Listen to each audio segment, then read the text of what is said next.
All right, good morning. We are about to begin for this morning. Um, it will stretch into the afternoon just a little, so we will need to take some breaks in between. I will let you know when it's a break. You don't have to log off or anything. We'll just stop for a little while and then we'll come right back to it. So, we are going to be doing we're going to try to complete two full papers. We're going to do an old one and we are going to do one that is relatively new that we have not done already.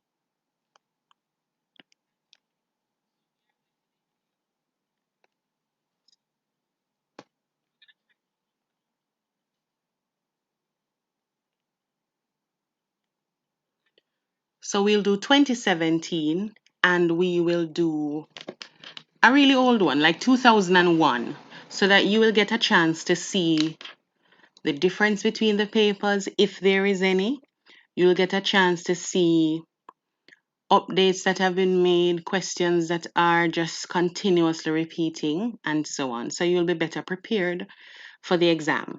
So, good morning to Vadish, JH Maths Pro. You can check out her YouTube channel as well. She does mathematics. Tyrone, Justin, Timothy, Gabidon, you're back. Camille, and of course, one subscriber before 2021. Good morning. So, we are going to begin. Are we ready?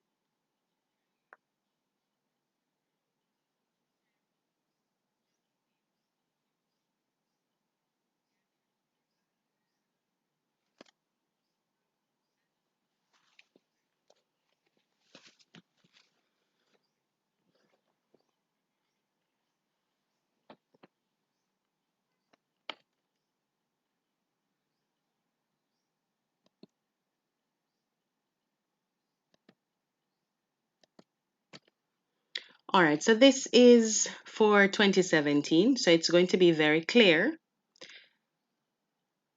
So we're looking at the map first. Items 1 to 8 refer to the following map showing some of the islands of the Eastern Caribbean. Tell me where you're from again. Yesterday we had people from St. Vincent, Trinidad and Tobago, Dominica, St. Kitts. Just drop where you're from because you should be able to know all of these Caribbean islands. 5 islands are labeled 1, 2, 3, 4, and 5. So before we get to the question, I want us to name the islands.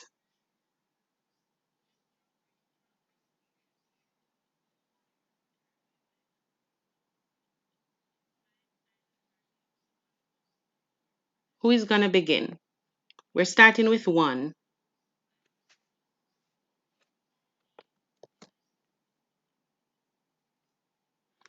All right, so I have Jamaica, Trinidad. Okay, Trinidad, Jamaica. Good. St. Vincent, Utah. Okay. Hello, Mohammed. All right, so the first one, the first island, and we have Pinta from Dominica. Island labeled 1. What is the name of that island? So you have Guadeloupe. You can use that as a marker. So you see, we call it the Butterfly Island. We can use that as a marker, and then you can picture the ones below it to see exactly what the islands would have been. So number 1 would be labeled as what? Oh, 1 Dominica. Very good. All right. And then we have 2. Yes, 2 is St. Lucia. And then for 3,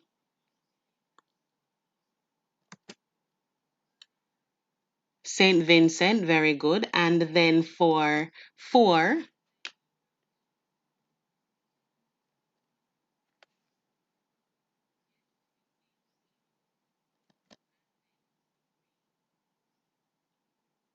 waiting for 4.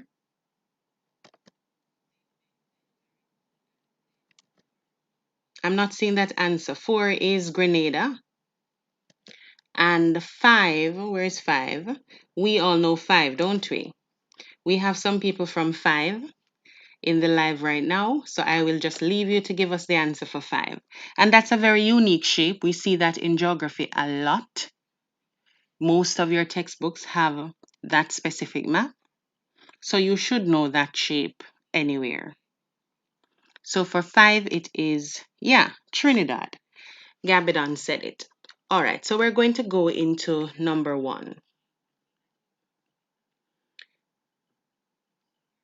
In which direction should an airplane fly on leaving Marie-Galante to go to Saba?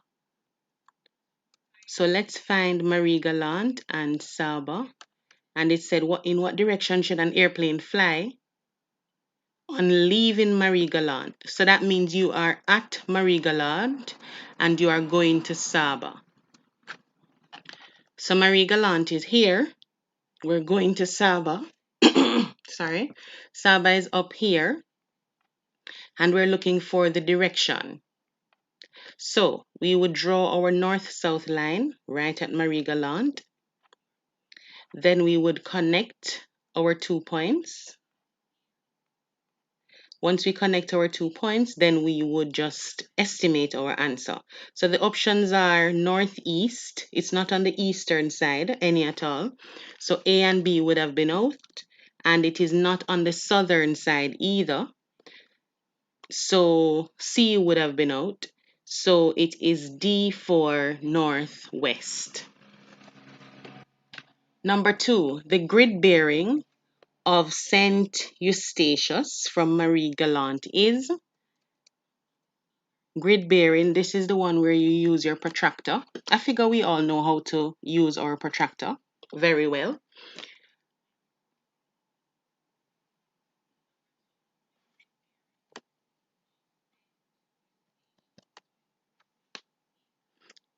So St. Eustatius is here. And it said off St. Eustatius from Marie-Galante. So that means we're starting at Marie-Galante. So our north-south line would have been here and we connect. So we just did Marie-Galante to Saba. So if you're in an exam, you don't necessarily have to do this all over again because in your mind, you already know that this is northwest. So you can look at your answers to see which one of them would represent something that is closest to northwest. What degree would have been closest to northwest? So 45 would have been out. 135 would have been out. Anything that is under 180 would have been out.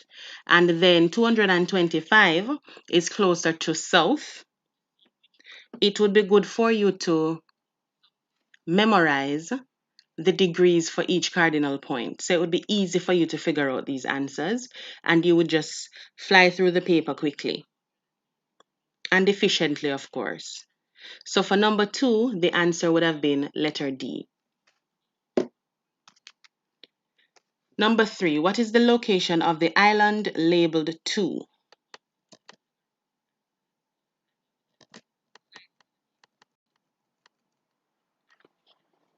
Island labeled 2 is here. So this is Dominica. What is the location?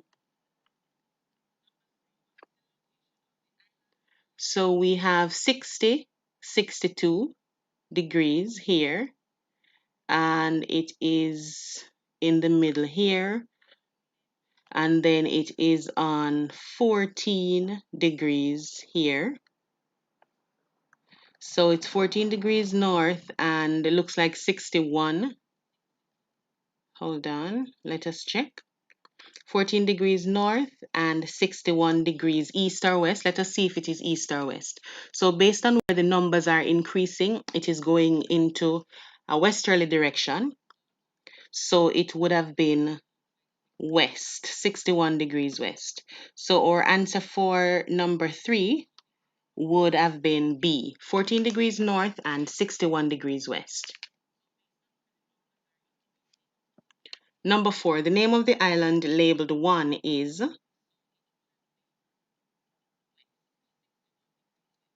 we already did 1, didn't we? And that was Dominica. Can just look right back at it. Yes, that was Dominica. All right, let's go to number 5. St. Martin is located on the line of latitude that is approximately.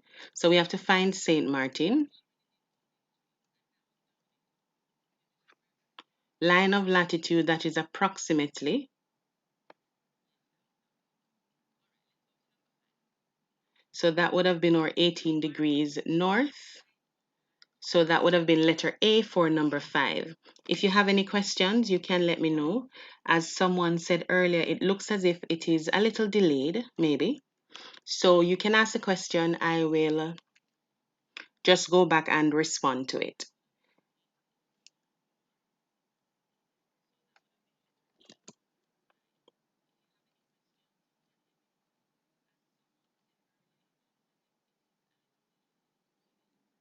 6. The straight line distance in kilometers between Saba and Marie Gallant is. So once it is a straight line distance, you are going to be finding your 2 points.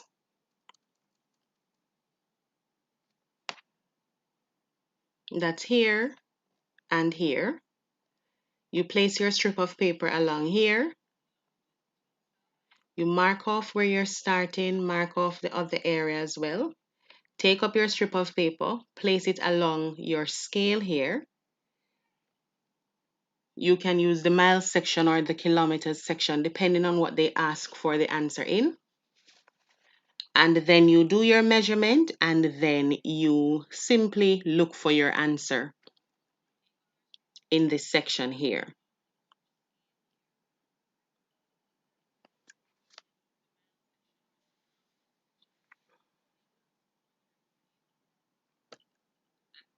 So we'll jump to number 7. To which of the following groups do the islands 2, 3, and 4 belong? So 2, 3, and 4. Here we are. Which of the following groups do they belong? I will have you answer this one again. So we have Greater Antilles, Leeward Antilles, Leeward Islands, or the Windward Islands. So what's your answer for number 7?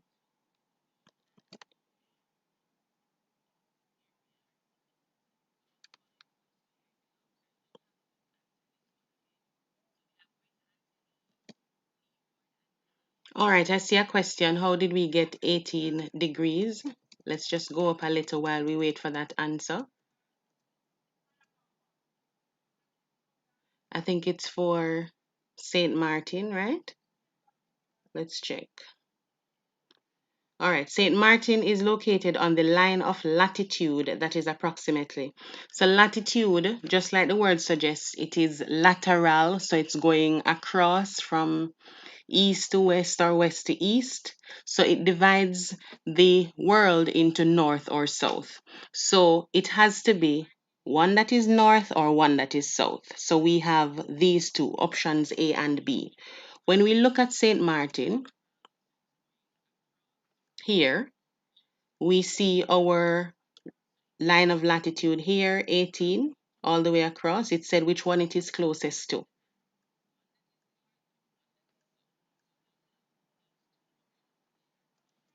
And based on the numbering, it goes 10, 12, 14, 16. So it increases towards the north.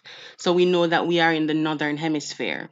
So it is 18 degrees north for that answer. That's number 5. Let's see if you had placed your answer there for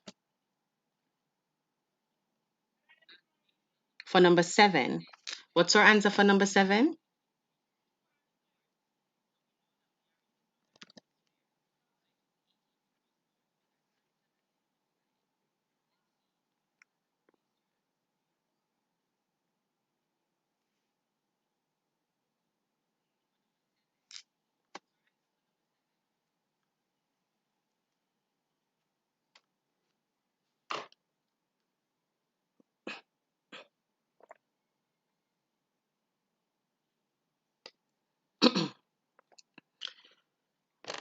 All right, Kaylee, you're correct. It is Windward Island. That is letter D for number 7.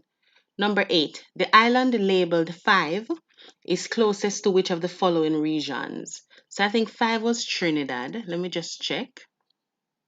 Yes, 5 is Trinidad, and it is located closest to which of the regions? Somebody from Trinidad tell me. So we have North America, South America, Central America, and Western America.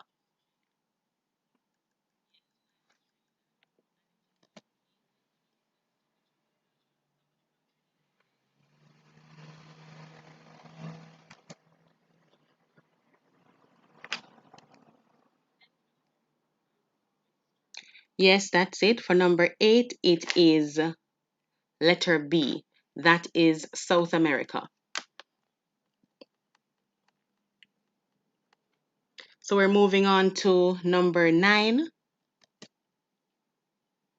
So Tamika got it right, Walron got it right, and Kaylee got it right for South America. Good job, guys.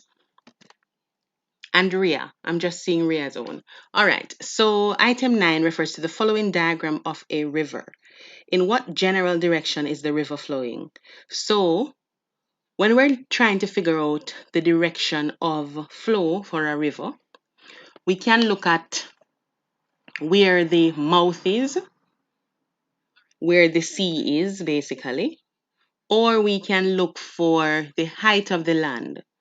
So we know that rivers would run from highland to lowland, and they would end in the sea or in a larger body of water. So if we're trying to figure out the direction of the river, once we find out where the highland is or where the lowland is, we can figure out the answer.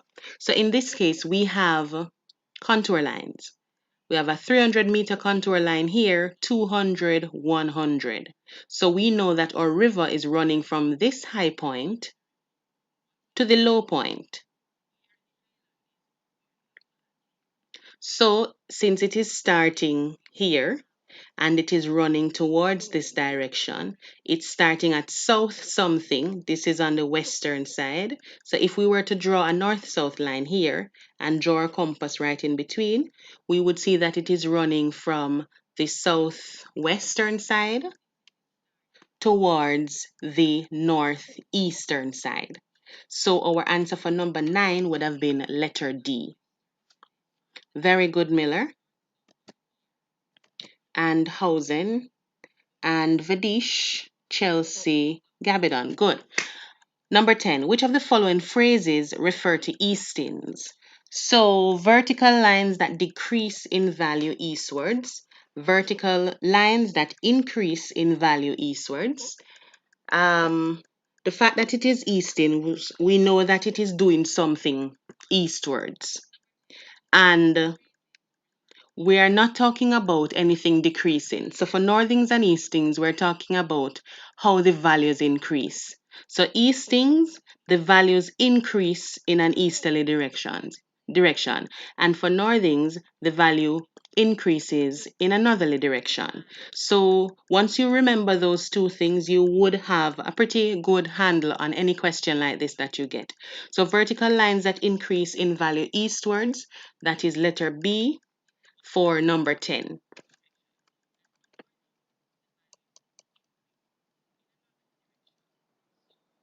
Items 11 and 12 refer to the following map extract of Black River in Jamaica. Feature labeled X at 25,741.2 is a, so I'll give you a minute to look at that.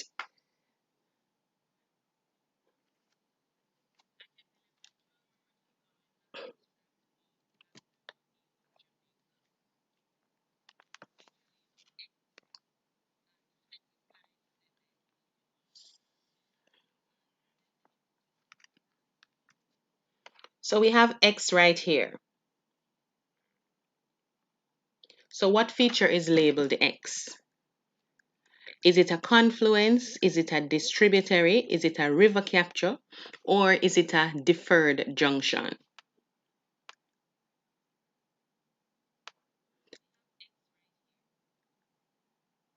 What we have here, this line, this is a small river, tributary.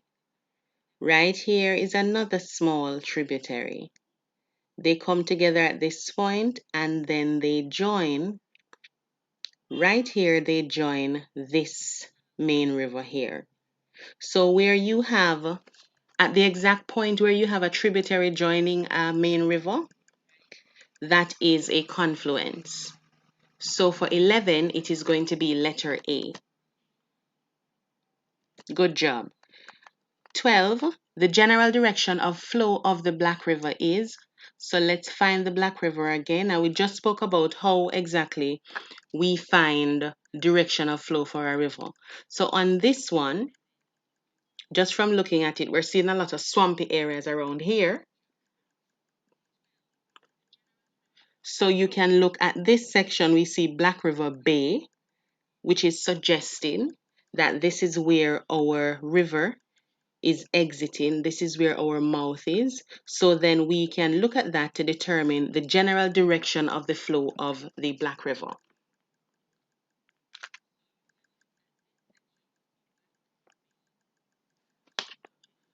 So we know that it is going towards the south and it is towards the western side over here.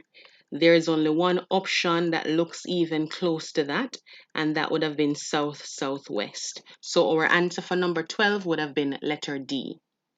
Very good, Jada and Haven. Vedish again. Good job, Vedish.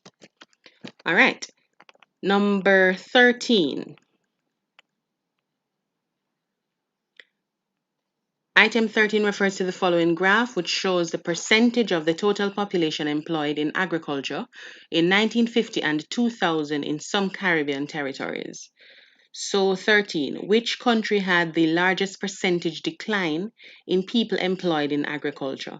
So we have Haiti, Martinique, Trinidad and Tobago, and the Dominican Republic. So what you're going to do when you get a question like this, you look at the key to see what each one is representing. Pay attention to these letters that are in bold in your question. So it said which country had the largest percentage decline, and then we look at our percentage. These are our numbers here. So we look at Haiti first. Haiti is here. So Haiti was at, it looks like 85, and then it went down to probably 62. Martinique, Martinique, that looks like maybe 48 and down to probably 4. Trinidad and Tobago here, and Dominican Republic. So Dominican Republic seems to have the largest decline, percentage decline. So that's 72 to maybe 18. So for that one, we would say Dominican Republic. So 13 is letter D.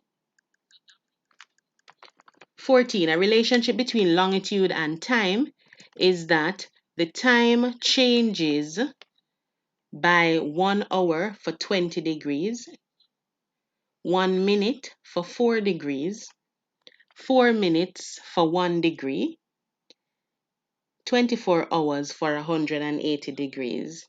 All right, so the numbers that are usually thrown around with time, longitude and time, is 15 and 4. So you would know that 15 is on the hour side and 4 is on the minute side. So even if you don't remember for sure, you know that it's 15 and 4. So you would eliminate letter A and you would also eliminate letter D. Now herein lies the problem. B and C. Is it 1 minute for 4 degrees or is it 4 minutes for 1 degree? How you can remember this when you see a question like that? Remember that 60 minutes make 1 hour. So 60 minutes, 1 hour. So if we were to be dividing up our 60 minutes in order to get that 15 degree, which is the 1 hour, the 60 minutes part would have still been a lot more. So it would have been 4 minutes, which is representing the 1 degree. So our answer for number 14 would have been letter C.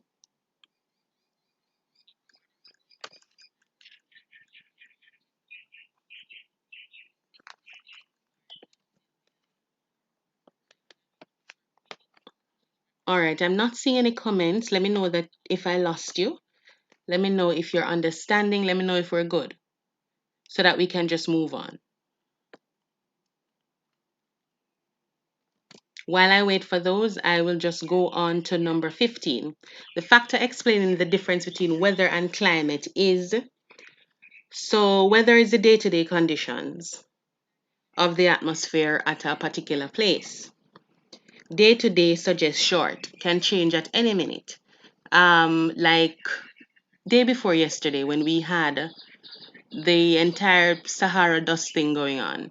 And then the time was extremely hot. And then today or yesterday was not so hot anymore. That would have been change in our weather conditions. It happens quickly, it can happen at any time.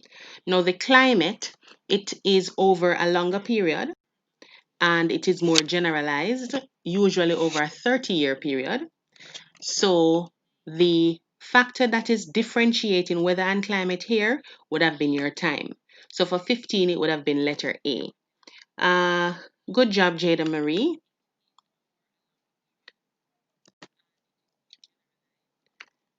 We're going to number 16. A traveler made the following observations. It was hot and rained heavily every day. The trees grew very tall and there was little undergrowth. Which of the following forest vegetation types was the traveler describing? So we have montane, we have equatorial, we have deciduous, and we have semi-evergreen. Which one is it? Pay attention to the fact that it said it was hot, it rained heavily every day, and they're also describing the type of vegetation that is there. The trees are very tall and there was little undergrowth. So for that one, that is number 16. It would have been your equatorial climate, where it is basically raining all year round and the temperatures are high.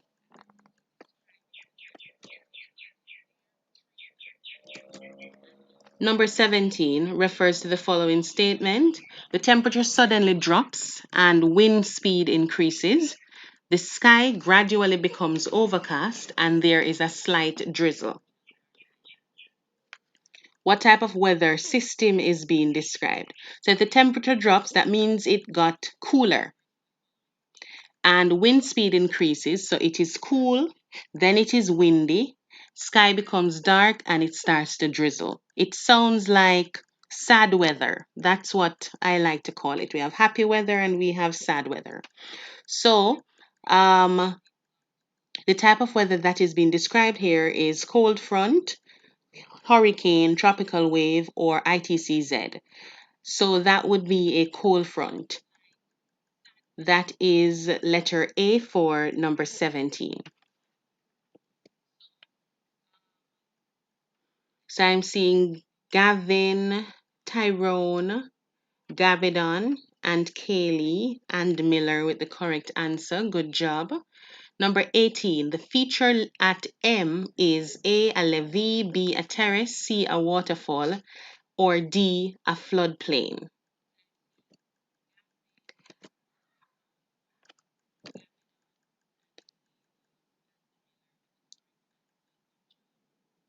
There was a lot of questions, discussions regarding this question.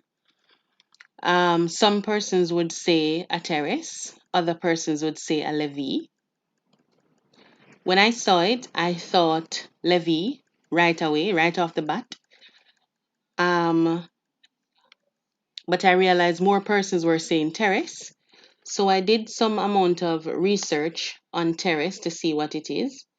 The fact that it is more than one of them, levees would build on top of each other. So it would be right on top of it, right on top of it, right on top of it.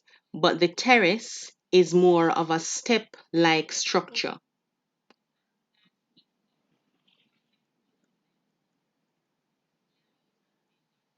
So it creates, you have one area that is higher, another area that is lower, and another area that is lower.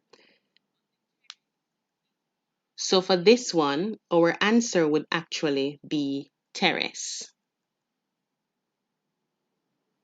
In a way, I'm still leaning towards levee, but after researching, I realized that it is possible for it to be terrace, so I'm going to work with terrace. Let me know what you think about this one. I'm waiting to see some comments here. Nobody? So we know that a levee is a ridge or a sediment deposited naturally along the side of the river.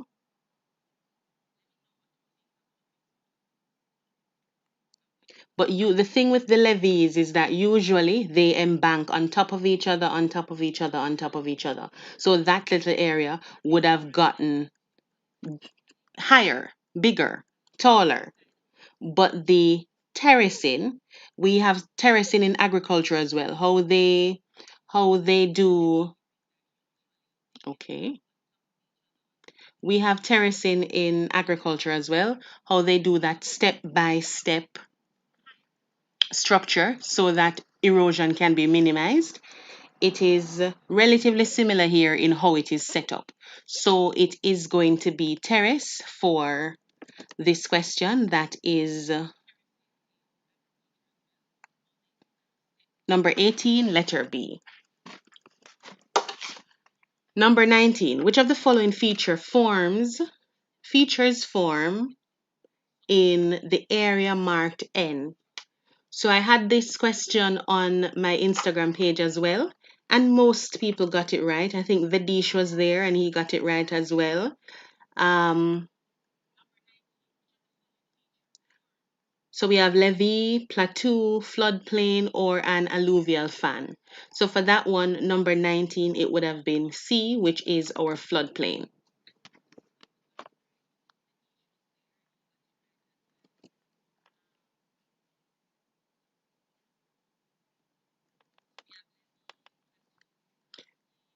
Twenty and 21. Items 20 and 21 refer to the following map. The features found at T on the map are, here we go, this is T. So we see that T is enclosed or sheltered between two projections of land. So it is sheltered right in here, which is, and we see the sand. From the key here, you can see the sand in here. So we can see that, all right, that is a beach going on right there. So far we have option A and we have letter D.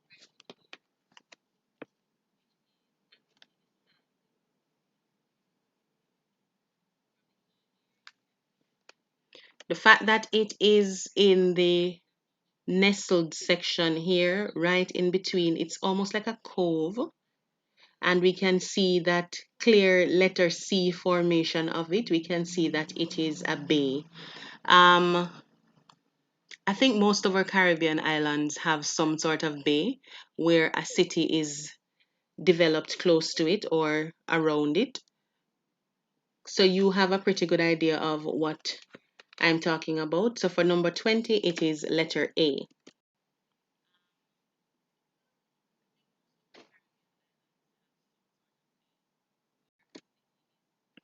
Number 21, a contour sketch from point R to point X. What would it look like? When you're doing a contour sketch, you're getting another strip of paper. You are placing it along the line or the section that you're going to be drawing. So we have point R to point X. So you would place your paper across your map from R to X. You would mark off your starting point at R, mark off your other point at X, and then you mark each area where the contour line touches the paper in between. So you would put all of those markings on your paper and then you write down the height of each line. Once you've written down the height of each line and you've written down where you started and where you ended, you take up your paper and then you plot these points on your graph. representing each height that you have for each contour line.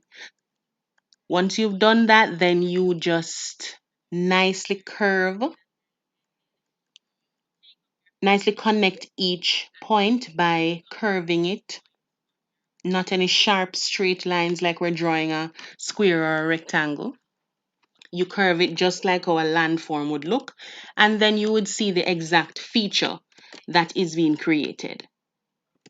So for number 21, just from the look of it here, we can see that we're leaving from, this is 40 meters, 40 meters heading up to 80. So it is a longer length here. So it shows that it is a gentle slope. So from 40 to 80 meters, then to 120, because we're going right across here to 120. We would touch 80 again, and then we would gently descend to letter X. So from the options that are here,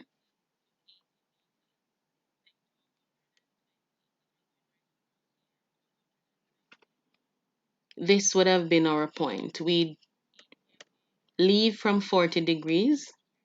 We go up slightly until we get to 80 degrees. We can see the point here at 80, and then a little sharper increase to 120. Then we go across, and then we descend gently. So our answer for number 21 would have been letter C.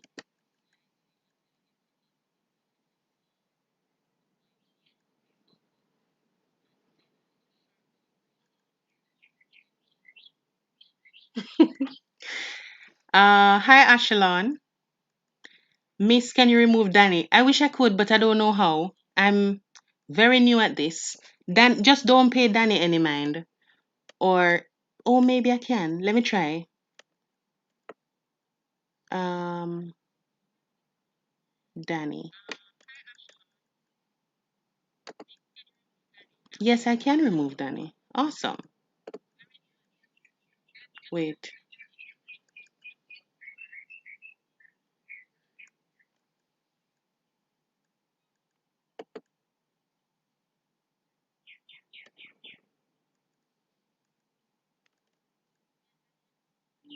I think I did it. If you're still seeing Danny's stuff, let me know. Yeah. Yay, me. Good job, me. Okay, good. So Danny's gone. So we are at what number again? 21. So 21, we said that was letter C. Do you understand 21?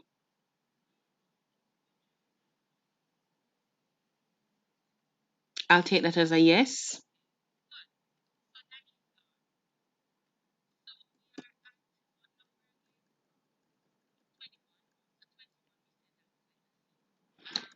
22 to 26 refer to the following diagram of a Caribbean weather system. The line X represents a trough, B, an isobar. Where's X? Okay. C, a tropical wave, or D, the intertropical convergence zone. Right here,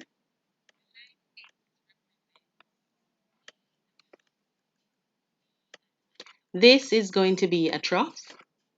That is right here. So we're seeing the weather that is happening behind and the weather that is happening in front. So for 22, our answer is going to be letter A. 23, the line labeled Y is here, and it is 10.8 millibars. Let's see. The line labeled Y represents an isobar, a cold front, a warm front, or a tropical wave. This would be representing an isobar. These are all isobars here. They are lines showing areas of equal pressure. The same way that we have contour lines that show us lines equal height, the same way that we have contour lines that shows lines of equal height on a map, height above sea level, it's the same way we have other lines that show us areas of other equal things. So for the isobar, it is showing us areas of equal pressure on a map. So tell me if you understand, Riyadh. So sometimes when you're little, your parents may give you a little one of those connect the dot puzzles, and you try to connect all of the lines, all of the numbers that have the same, all of the numbers that are the same. So you may connect all the 20s together and it creates a little circle or something. And then you connect all the 10s together and it creates something else. Connect all the 30s together, etc.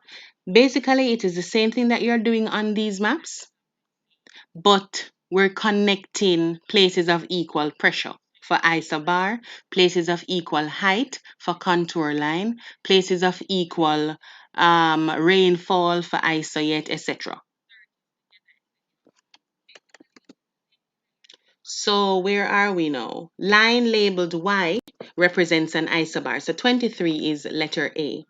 24, the station model behind the line X shows. So let us look at behind the line X. All right, station model here. What does it show? So the circle, inside the circle is showing you what the cloud cover is like. So we see that that is very dark all around. So that's full cloud cover. This line is showing us wind direction. And then these lines are showing us wind speed in knots, the larger ones. And then we have the smaller ones, which would give us 5 knots. And then we have, this looks like it's representing the cloud type here. I'll try to make it larger.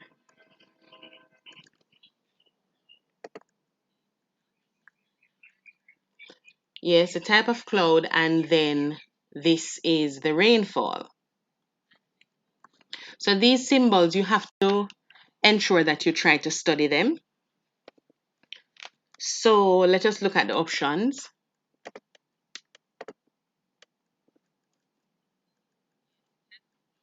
All right, so we can see both of them. We have northwest at 15 knots, southeast at 15 knots, northwest at 20 knots, and southeast at 20 knots. First of all, the 220 knots would have been out. So because the long bar here is 10 knots, the short one is 5 knots, so we know that it is 15 knots. Now for the direction that the wind is blowing in, it says either northwest or southeast. So if you were to draw a north-south line right through this circle here, and then you put your east-west line, you would see the direction that your wind is blowing in.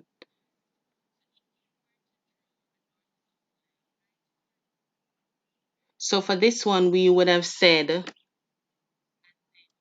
southeast at 15 knots. So that is 24, southeast at 15 knots.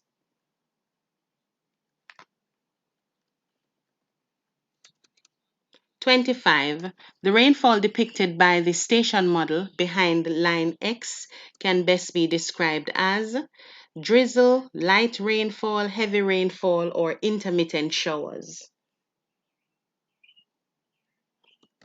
That symbol there is representing intermittent showers.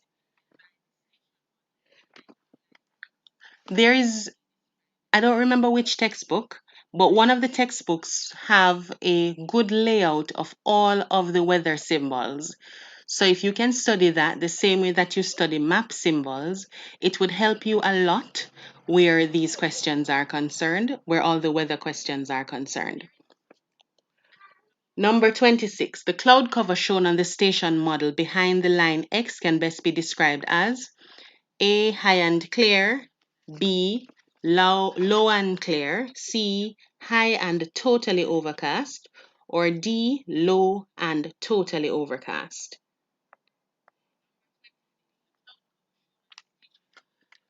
So we're sure that it is totally overcast because it is all dark. So it is either C or D. How do we tell if it is high or low is based on the cloud type that is there. So this little symbol here is showing us the cloud type. It is a cumulus cloud, it looks like. So cumulus clouds are usually low clouds. So for 26, it would have been letter D. That is low and totally overcast.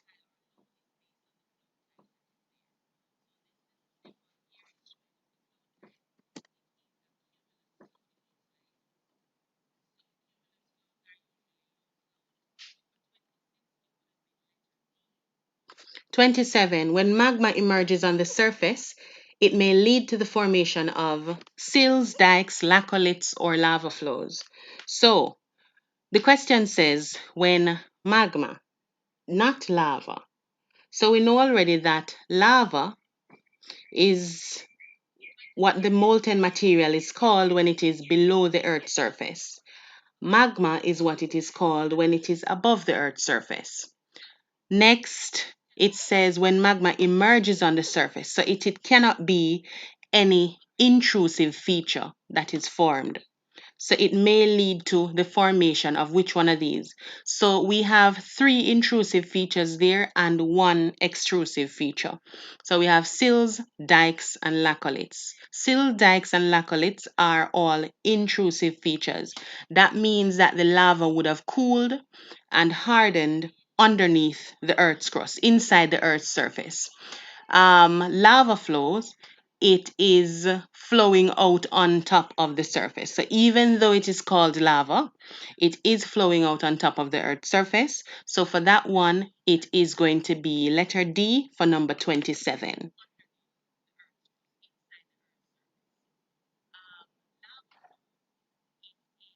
All right, good. I'm seeing answers there. Go Ashelon. Haven, Ria, Riyadh, Gabidon, Tyrone, Miller, and Chelsea. All right. So we are at number 28.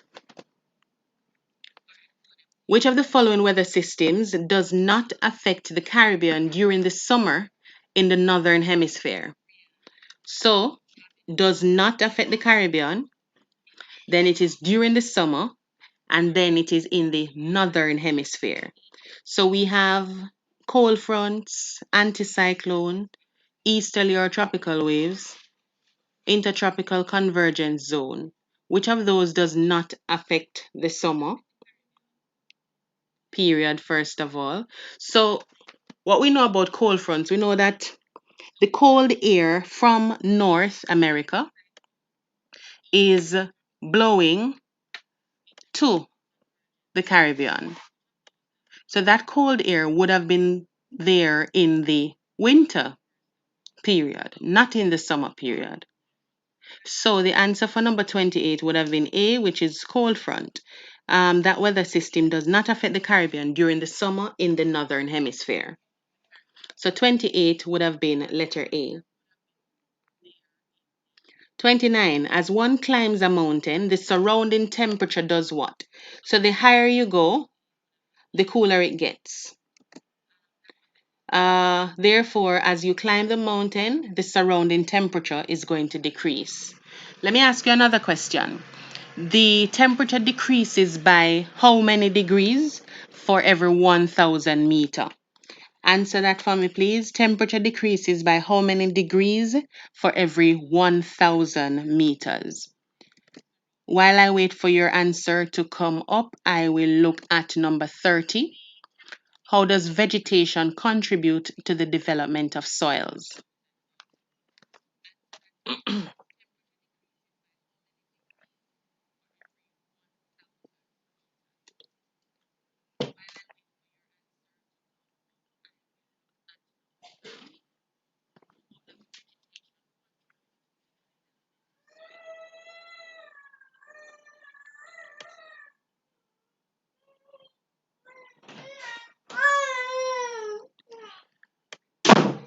All right, I'm going to take a little break. Just a moment, please.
Hi guys, are we ready?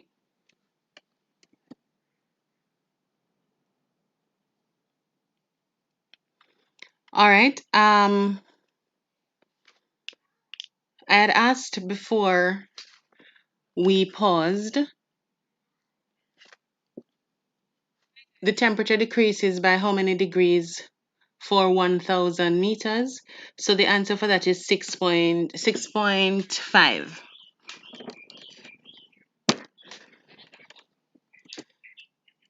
Okay, so we were at number 30. How does vegetation contribute to the development of soils? A, it provides the parent material.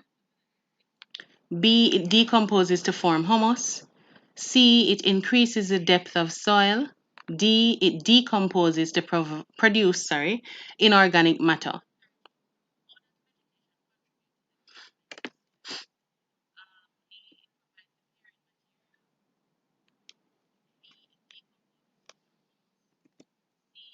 So for number 30, it cannot be parent material. Parent material is usually the base is usually rocks. Decomposes to form humus. Remember, with vegetation, it is going to decompose. The vegetation does not increase the depth of the soil. So for number 30, it is letter B for your answer. Number 31, the slow downhill movement of debris and soil under the influence of gravity may best be described as. So once you see slow downhill movement, once you see slow movement, it's either a creep or something like that. Think of a baby that is creeping really slow. Landslide is fast. Soil erosion is not coming in here any at all. And mass wasting is a whole other thing. So your answer for 31 would have been soil creep.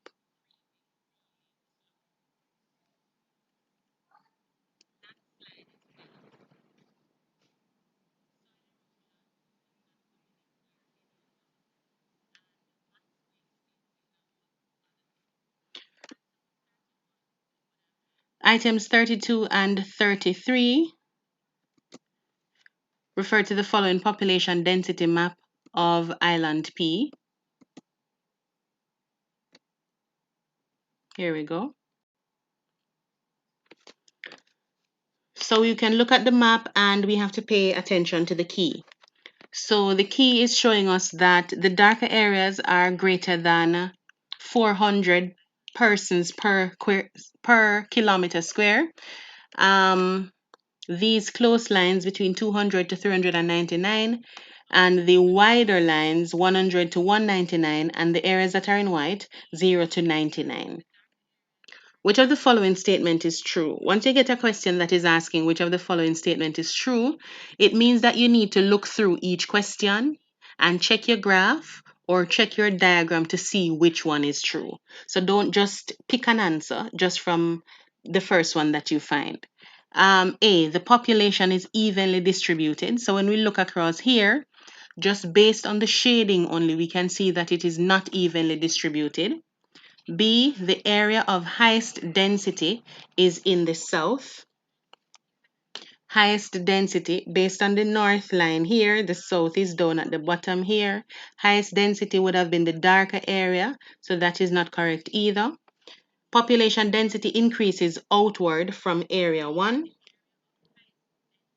Area 1 is here. Population density is increasing here. Not necessarily, kind of.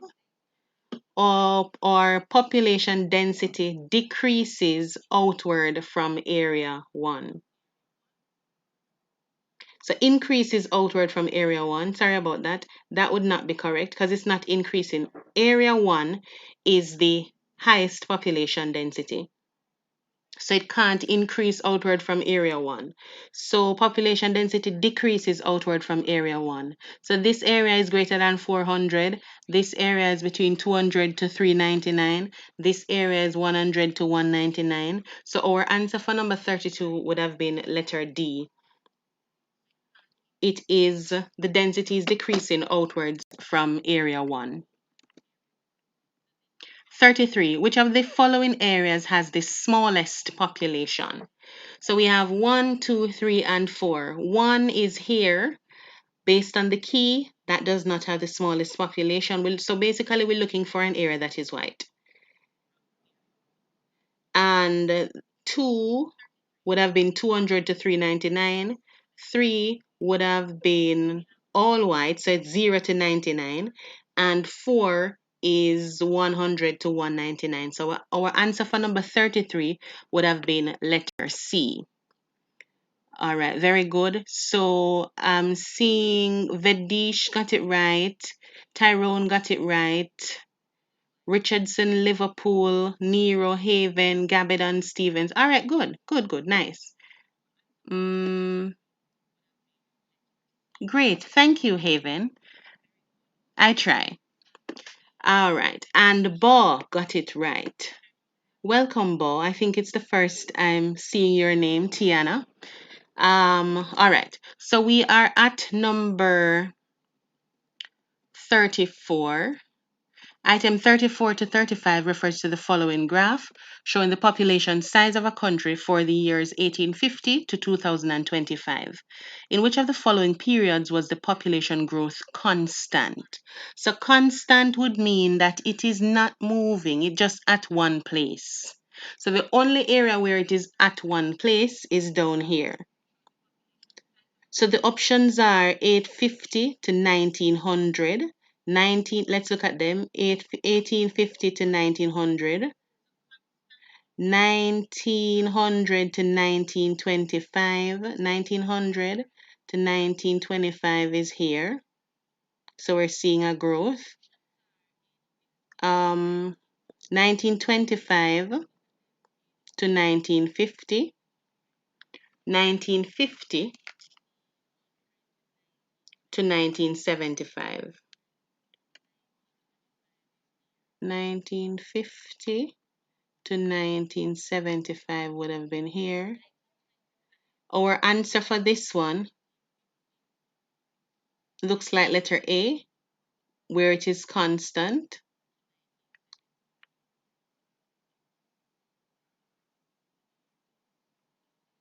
Hold on.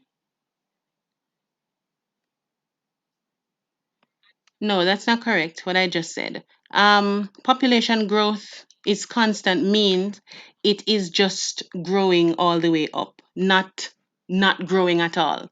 If it said the population remained constant, it would be here where there is no growth. So I made a mistake where that part is concerned. So let me just clarify. So population constant, it means it is steady, it is not moving. Population growth is constant, it means that it is growing constantly and there is no reduction, or it is not steady. So let's look at them again. 1850 to 1900 would have been here. So the growth is not constant. That is why it is so important to read the questions carefully and look at every word that is in the question. So population growth constant, 1900 to 1925, it is a little steady here and then it grows. 1925 to 1950, that's from here, constant growth there. And then 1950 to 1975, we're seeing it coming over. So it stalls a little. So our answer for 34 would have been letter C, 1925 to 1950. You can let me know if you understand. I think I clarified. So let me know if you understand or if you're still a little confused. Okay? So 34 is C. 35. What was the approximate size of the population in the year 2000? So for size, sometimes when they place the numbers here, they can try to trick you and they can place, for example, 2 or 200 or 2000. You have to pay attention to the word in the brackets. So the size of the population is in millions. So we're looking for the size of the population in the year 2000. So if you're doing this on your paper, you would draw a line from 2000 here to connect to the line up here, and then you'd use your ruler and draw another straight line here to connect to this area over here. So you can see exactly where it is. But just from estimating, it is not 1.5 million. That would have been way down here. It is over 2.5 because it's 2000 right at the top here. It's over 2.5. So the only option is 3 million. It's not at 3 million yet, but the question said, what was the approximate size? So you can't look for the specific answer. It said approximate size. So the closest one to that would have been letter D, that is 3 million.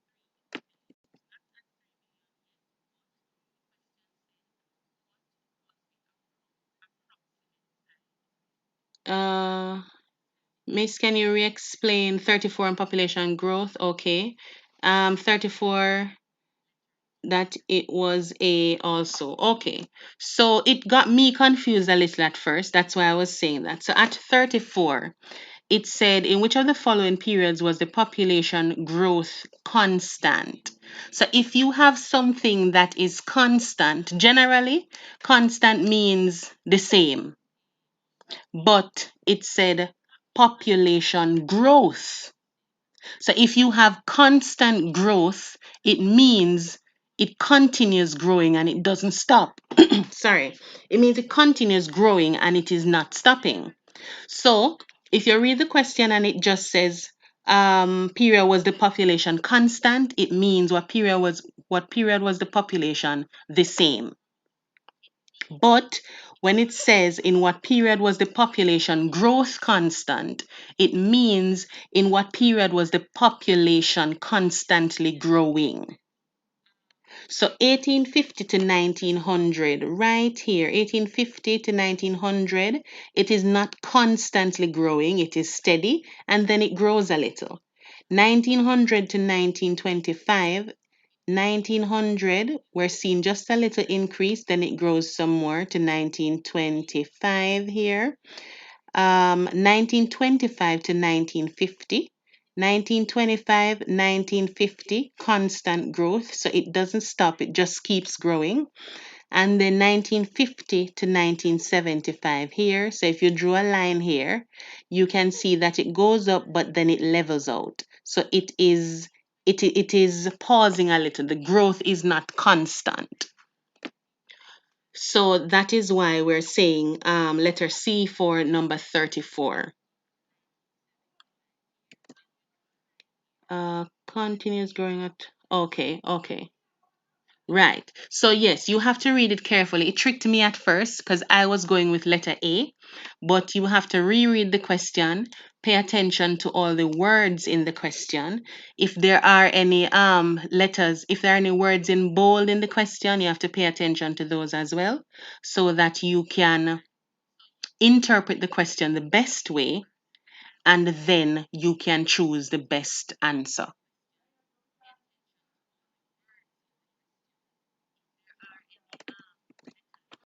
All right, so we did 35. So we got 3 million for 35. That would have been letter D. Number 36. Which of the following phrases defines exfoliation? So we see this question a whole lot. I can hear myself saying it over and over. Exfoliating your skin. And I see a lot of girls on the live here. So we exfoliate a lot and we do our little scrubs and our mask and whatever. But when you're exfoliating, the point of your exfoliation is to remove the top layers to show your bright glowing skin. So once you see exfoliation, you are removing the outer layers. So for that one, peeling off of the outer layers of rocks would have been your answer. So we can just look at the others just the same. Splitting of rocks into rectangular blocks, movement of rocks due to the action of rivers, or disintegration of rocks by root penetration into crevices. So all of these are other things. So for 36, our answer would have been letter A.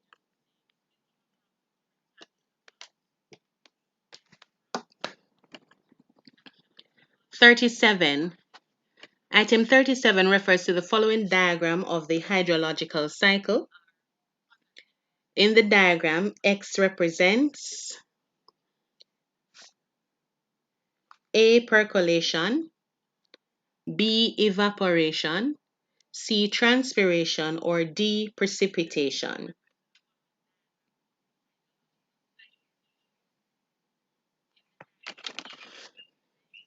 All right, so it's easy to eliminate. Even if you don't know what percolation means or you just don't remember for your exam, you can look at the other things that you do know what they mean. So you have been doing evaporation from primary school or prep school. So evaporation would have been taking place here, where the water is leaving the sea back into the atmosphere. Transpiration, we know that plants transpire, so it would be something relating to the plants here. Precipitation, in this case, would have been the rainfall. So none of those are in relation to X. So X here is percolation, where the water is actually going through the Earth's surface, downward motion. So for 37, our answer is letter A. Very good. Haven getting it right. Nero, Gavin, Riyadh, Liverpool, lots of people. Awesome. 38.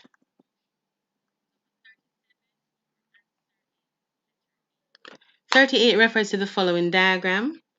I placed this question on the Instagram page yesterday.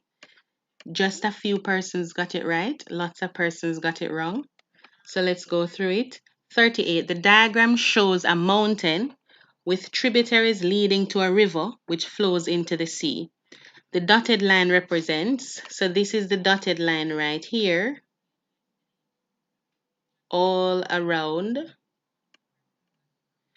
A plateau. Plateau is a flat-topped hill, so that is out. B, the hilltop. I mean, nobody in geography speaks like that, the hilltop. So that one is out. C, the watershed, or D, the drainage basin. So most of the answers that I saw on the Instagram page was watershed or drainage basin. But how do we know the difference between the two? So the drainage basin, well, the other Caribbean people, I don't know what you call it, but in Jamaica we have a pan, like a what should I say now? Like a wash pan. Sometimes we call it a basin. So for the basins, just picture your pan that you're washing, something like that that is big. You place it outside and it is catching water. So all of the water that is, let's say, just draining from the sky is filling up your pan. So that pan would have been your drainage basin, which is the entire area inside the pan. But on the rim of the pan, that is on the top part, the rim, I don't know what else you may call it, but the Jamaicans would know what I'm talking.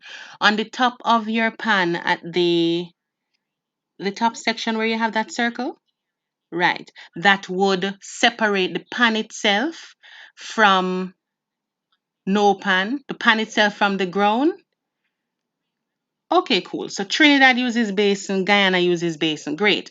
So that top part there that separates the basin itself from the rest of the ground would have been your watershed, because it is that area that is your separation point from your big area to the other area where the water would be flowing over to.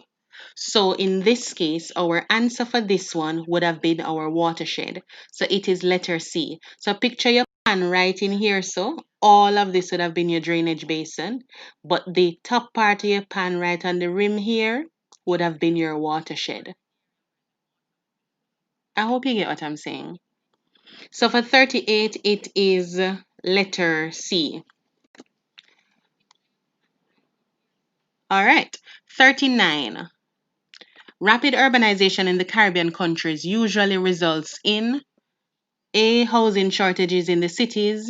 B. Increased employment in the cities. C. Decreased foreign exchange earnings. D. An improvement in the standard of living. So rapid urbanization we see usually in bold here, which means it may not be all the time, but it usually results in what? So urbanization is synonymous to persons in the cities not having a place to live. So housing shortages in the cities. Urbanization is also known for lack of employment in the cities. So everybody come for employment, but a lot of them are unemployed because they don't find it. So it can be increased employment in cities. Urbanization does not necessarily lead to a decrease foreign exchange earnings because it doesn't necessarily affect our foreign exchange so much because most of the Caribbean countries our foreign exchange comes from tourism. And the city areas, it's not necessarily the place where the tourists will always go. There are other areas around the Caribbean that they may center themselves. And even if, around your country, I mean, and even if they do come to the city, it's almost as if there are designated areas that are for the tourist, and then you have the deep urbanized city areas for the locals. So for number 39, our answer is letter A, housing shortages in the Caribbean. 40, deposition by a river usually occurs when A, the volume increases. Well, first of all, what is deposition? Deposition is when the river is laying down or putting down or releasing its material. It's not bringing it with it anymore. It's not carrying it along anymore. It is leaving it. It's the weight behind.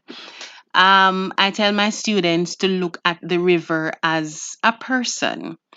So the river, you have a youthful stage where you are just young and vibrant and super destructive, maybe like your age right now.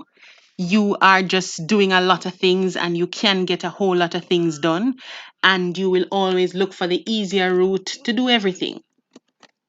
But then after your youthful stage, you mature, so you settle down a little and you may cut out a specific path for yourself. You're trying to secure a future, etc.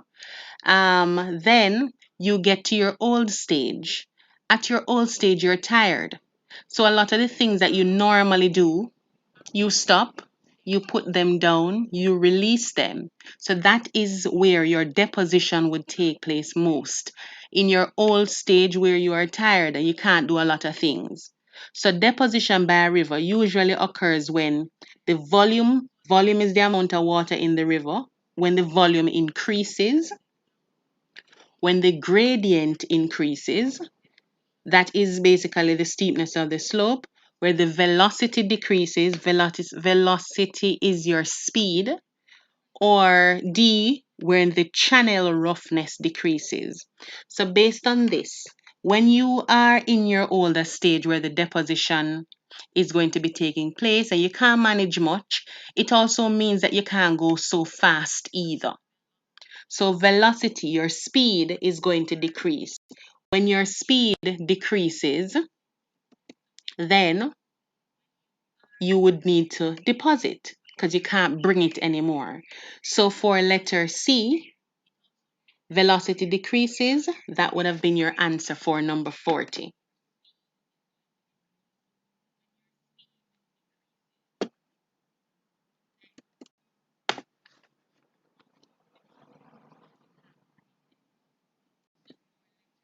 All right, number 41.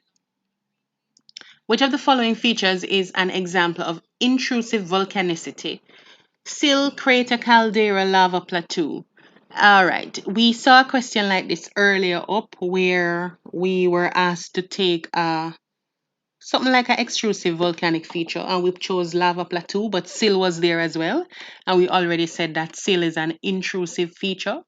So based on all of these, we would know that our answer for number 41 would have been letter A. 42 refers to the following diagram of a coastal area. Which of the following processes is most likely to result in the formation of the feature X? So, we have our beach here, we have our sea here, we have our sea here, then we have our extension of the land that is coming right across. So, one is longshore drift, two is wave erosion, three is wave deposition.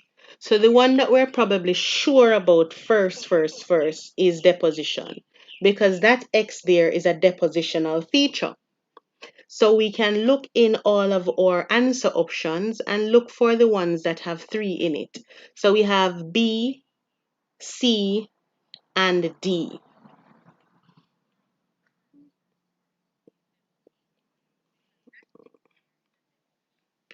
And then we are also sure about longshore drift. So longshore drift is what is really carrying the materials along the beach, and it takes it from one end of the beach in that zigzag pattern to the other end of the beach.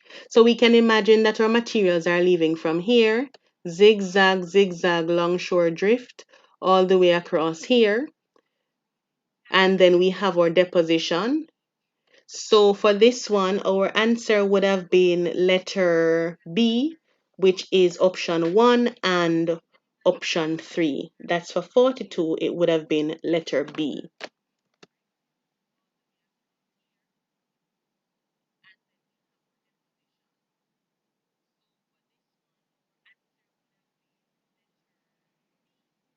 I see some people saying that this one is a tombolo.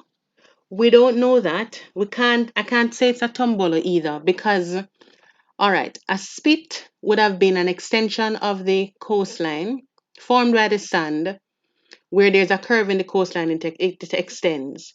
But the tombolo would have been where a spit extends until it joins another island.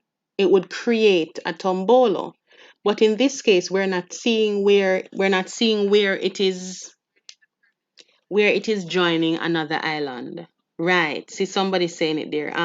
Liverpool. So we're not seeing where it is joining another island. We're not sure of that. So if you get a question like that, you can't just say Tombola because it looks that way. You have to look to be sure that it is joining two islands. So this one looks like it is just a spit to me. 43. Which of the following is mainly responsible for high temperatures in the Caribbean? So the question is basically asking you, why is it that in the Caribbean the temperatures are so high? Is it our altitude, which is our height? We know that the Caribbean islands are of different heights, so we can't necessarily attribute it to that, and we all have the same, relatively the same temperatures. Latitude, that is our location on the globe. So we know that where most of our where the Caribbean is located, it is very close to 0 degrees, which would have been super hot. So we have 0 degrees, and then right above there, between 0 to 10 degrees, we have very warm temperatures, and then we go up some more to 30 degrees warm temperatures. So it would have been our latitude that causes the high temperatures in the Caribbean. So for 43, it would have been letter B. Let's go to 44. Which of the following types of settlements will most likely develop along a main road? Settlement patterns, they're basically easy to figure out. You don't even have to remember them per se once you know what the words mean. So linear, just like the word suggests, it is a line. and the word line is already in it. So you can look at the word linear to know that it takes the form of a line. The houses or the settlements are going to be in the form of a line, the shape of a line. Isolated, if you're isolating someone, you're putting them away from everybody else. So you're spreading them out, you're putting them far apart. So isolated settlement pattern would mean that the houses are far apart from each other. Or you're seeing one at one place. Dispersed means scattered. So they are all over the place, but not close. Nucleated means congested, or they are just very close to each other. So we would see that in a city area. So the answer for this one, since it is along a roadway, it is going to be linear because it would basically take the shape of the road. Linear pattern can also be along a river, at the base of a mountain, where they just continue around the mountain, etc. So for 44, our answer is letter A.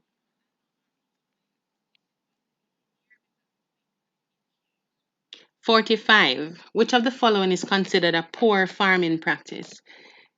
I haven't seen any of you ask a question in a while. If you don't have any questions, you can let me know.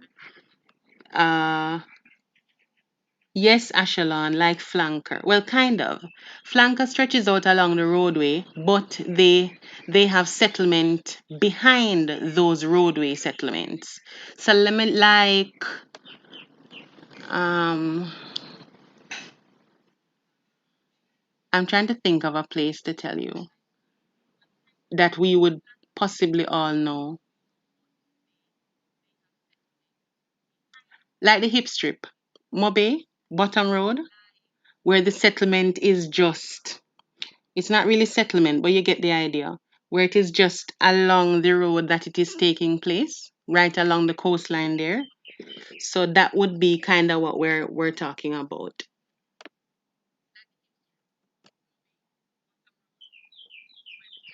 49. Which of the following is not a problem affecting? Were we at 49? No, we're at 45. Which of the following is considered a poor farming practice? Tillage, overgrazing, strip cropping, or contour plowing. So just by looking at it, when you see overgrazing, it means that you're just doing something too much. You're overdoing it. So for 45, our answer would have been letter B, overgrazing.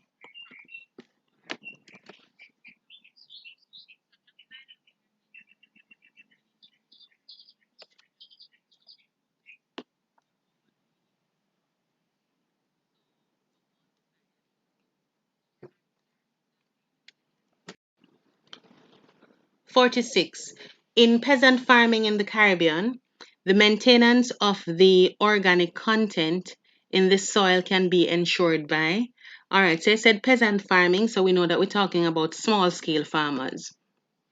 And it said organic content, so we know that we're not talking about any chemical related anything. It is just all natural. So A, rotation of crops. B, burning of vegetation. C, application of manures. So that would have been, for 46, it would have been letter C, which is the application of manures that would maintain the organic content of the soil. 47, yes, Haven, good job. Application of manures. 47, what word is used to describe the part of a river's course which is wide and shallow and has bars and islands around which the river flows? So it is wide, it is shallow, it has bars and islands around. So braided river, flooded, turbulent, or meandering. It would have been braided. So the braided river, the braided area would have been, it is the islands and the bars that do the separation of the water, why it is called braided. If you think of when you're braiding a hair, you're plaiting a hair, and you have those different pieces that you're putting together to create something, you can picture it like that with the water flowing through it, flowing through the little parts. So you would end up with a feature being created. So that would have been braided for number 47. For number 48, the process by which beach material is moved along the coast by wave action. We did that one a while ago. I think we just explained it. It's called solution, refraction, longshore drift, or hydraulic action. So our answer for 48 would have been longshore drift. That would have been letter D. Letter C for longshore drift, sorry. Letter C, longshore drift. 49. Which of the following is not a problem affecting industrial development in the Caribbean? A, inadequate capital. B, inadequate markets. C, limited raw material. Or D, a large labor force. So which of them is not a problem that is affecting the industrial development? So, large labor force is not a problem. There is always people looking for work. Inadequate capital is certainly a problem. We just don't have enough money to invest in what we want to invest in for the industry to develop. Maybe we don't have enough markets to send it to, or we don't have an agreement with them, or we don't have enough raw materials to be sending out in the first place. So the one that is not a problem would have been 49. In 49 would have been letter D, a large labor force. Good job. Lots of people getting it right. Nice, man. It looks like you're all going to get a 1. That would be awesome. 50. Which of the following measures do governments use to influence the location of industries? Provision of tax incentives, offer of training programs to employees, provision of the physical infrastructure. So which of these measures would governments use to influence where an industry is located?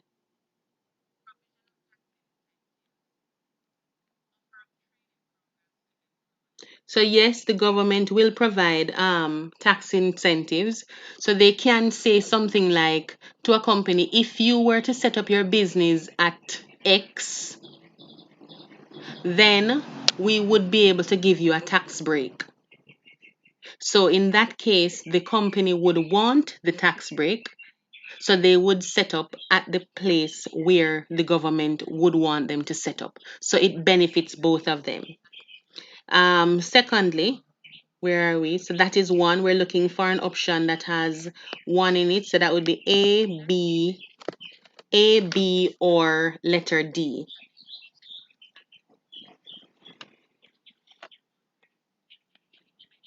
Offer of training programs to employees.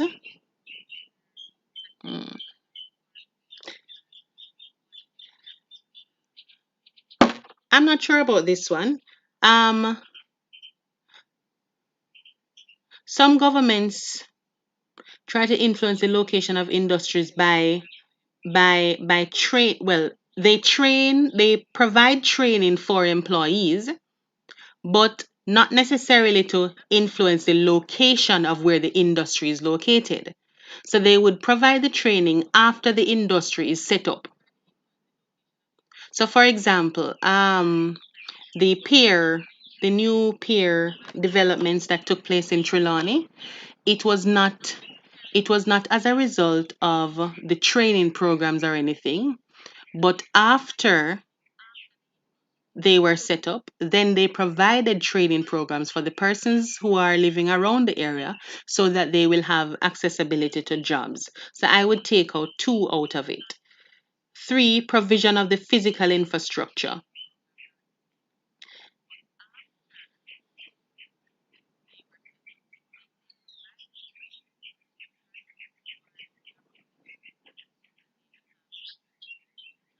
Yes, some governments use physical infrastructure to influence the location of an industry. So they may provide the building and then they want you to set up there. So once they provide the building, then yes, you would have to be at that specific location. So for 50, I would say letter B, which is 1 and 3 only. Good. So I'm seeing people saying B, B, B, B, B. Nice. Good job. Uh, you're welcome, Vadish. Thank you, Duki. All right, so we are at 51. Which of the following features is typical of large-scale commercial farming? So we know the characteristics of large-scale commercial farming already. So let's look through. Small acreage would have been out. Multi-crop would have been out. Large labor force, no. Well, maybe. Intensive mechanization would have been typical though. So they would be using a lot of machinery, a lot of mechanization would be taking place there. And based on the size of the farm, when they are using the machinery, it would not cause them to have such a large labor force. So for large scale farming, large scale commercial farming, for 51, we would have said letter D, which is intensive mechanization. So that means it is highly mechanized. 52, which of the following situations contributes most is in bold to pollution of the environment of capital cities in CARICOM countries? All right, so let's hear from the Caribbean people now. Um, Discharge of chemicals in the sea.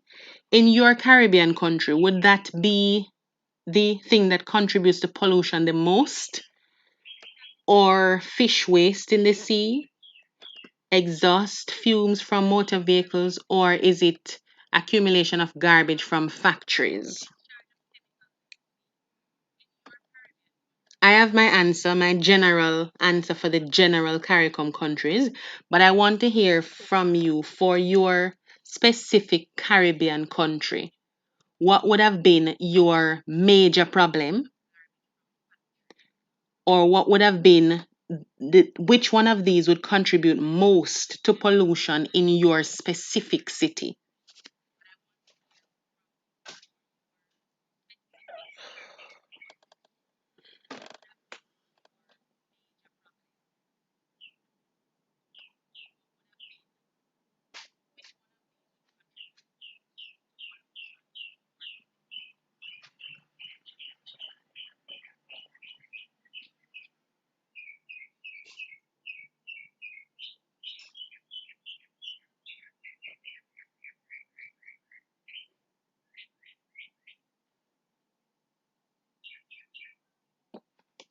Not seen any responses yet.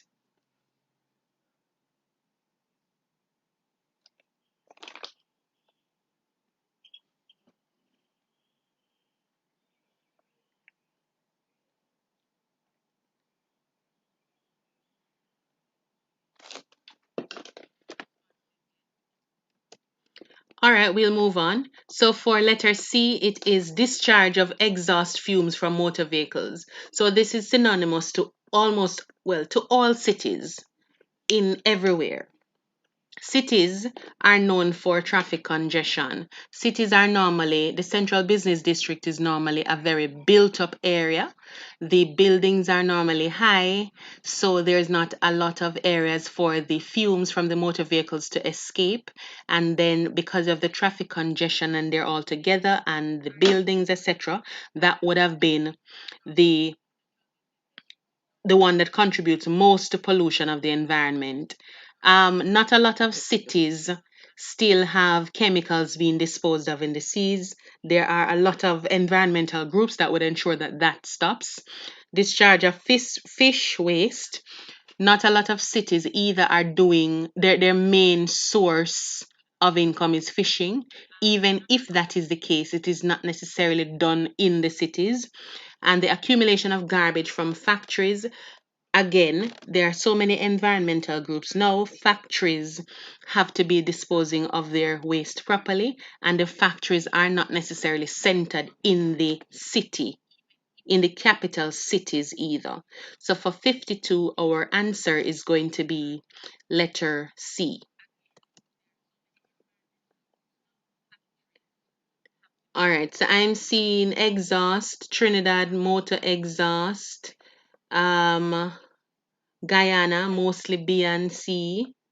Let me see what's B and C. That's fish waste and exhaust. All right. St. Kitts and Nevis, car fumes. Okay, so the general consensus here is the exhaust from motor vehicles. So it says the one that contributes most and generally in CARICOM countries. So our answer for that one is letter 52. For number 52 is letter C. 53. Which of the following statements about soil is generally true? A. The depth increases as moisture content increases. B. The acidity increases as the humus content decreases. C. The fertility increases as the humus content increases. Yes. D. The acidity increases as the moisture content decreases. So for 53, it is letter C. The fertility increases as the humus content increases. 54. In which of the following areas on the map would early settlers most likely have chosen to build a town? So we have W, X, Y, and Z. So W is here. Based on the key, we can see that W is in the swamp.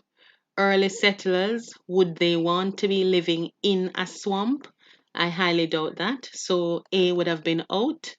X is up here on top of the hill. You can tell that it is on top of a hill because of the contour lines. You have 100, 200, 300, and then the contour lines are closer together here. So you can see that right here is very steep, and then up here looks like a flat top hill. So maybe that is a plateau up on the top here. So no to X. Y is right beside the river.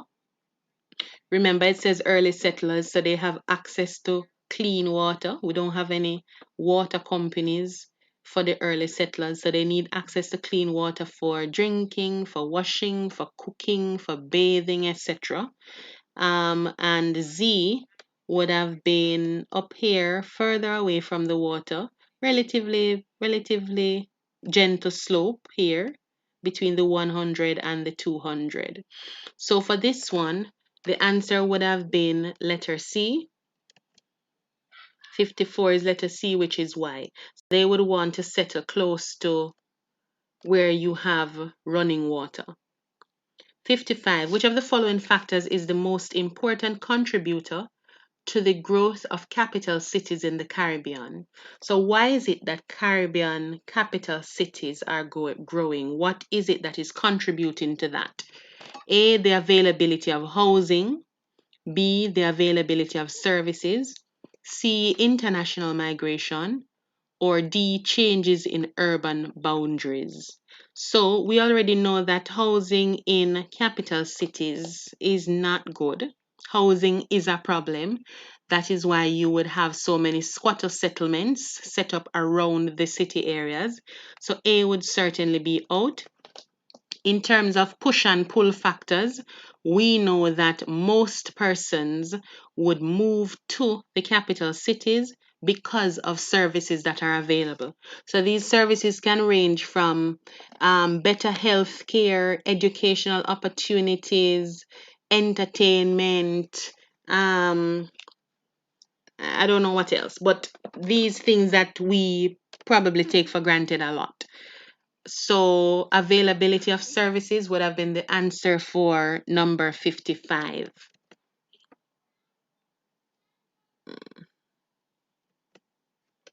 56. What is the leading foreign exchange earner in most Caribbean countries? All right, so this one said most. So I know Trinidad could probably jump on letter B for petroleum, but it said most Caribbean countries, that is in bold. So for most Caribbean countries, it would have been letter A, that is 56A.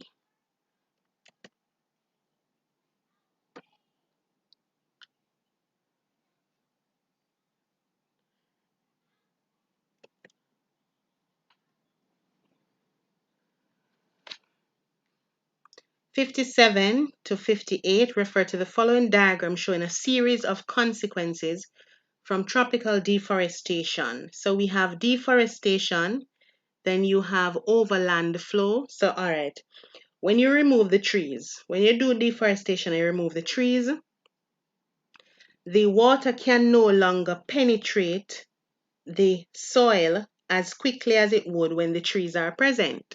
So that means the water is going to need an area to run. So it runs off the land. So there's great overland flow. Then now, after when you're having the great overland flow, it is going to take the topsoil with it. So you will have soil erosion taking place, as well as the land is going to be bare. So all of what is on the topsoil there, that will be removed. So that would have been your soil erosion. Then now, soil erosion would lead to what? That's what the X is asking. So we have soil erosion leading to which of the following consequences best represents X? So there's flooding, there is reduced rainfall, there is decreased canopy, and there is reduced soil fertility. So it would have been the great overland flow that is causing the flooding. So we're taking out flooding because it would have been somewhere here. Reduced rainfall. The soil erosion does not affect the rainfall. The decreased canopy, that would be as a result of the deforestation itself. So when we have the soil being eroded, it means it is going to reduce the fertility of the soil. So for 57, that would have been letter D.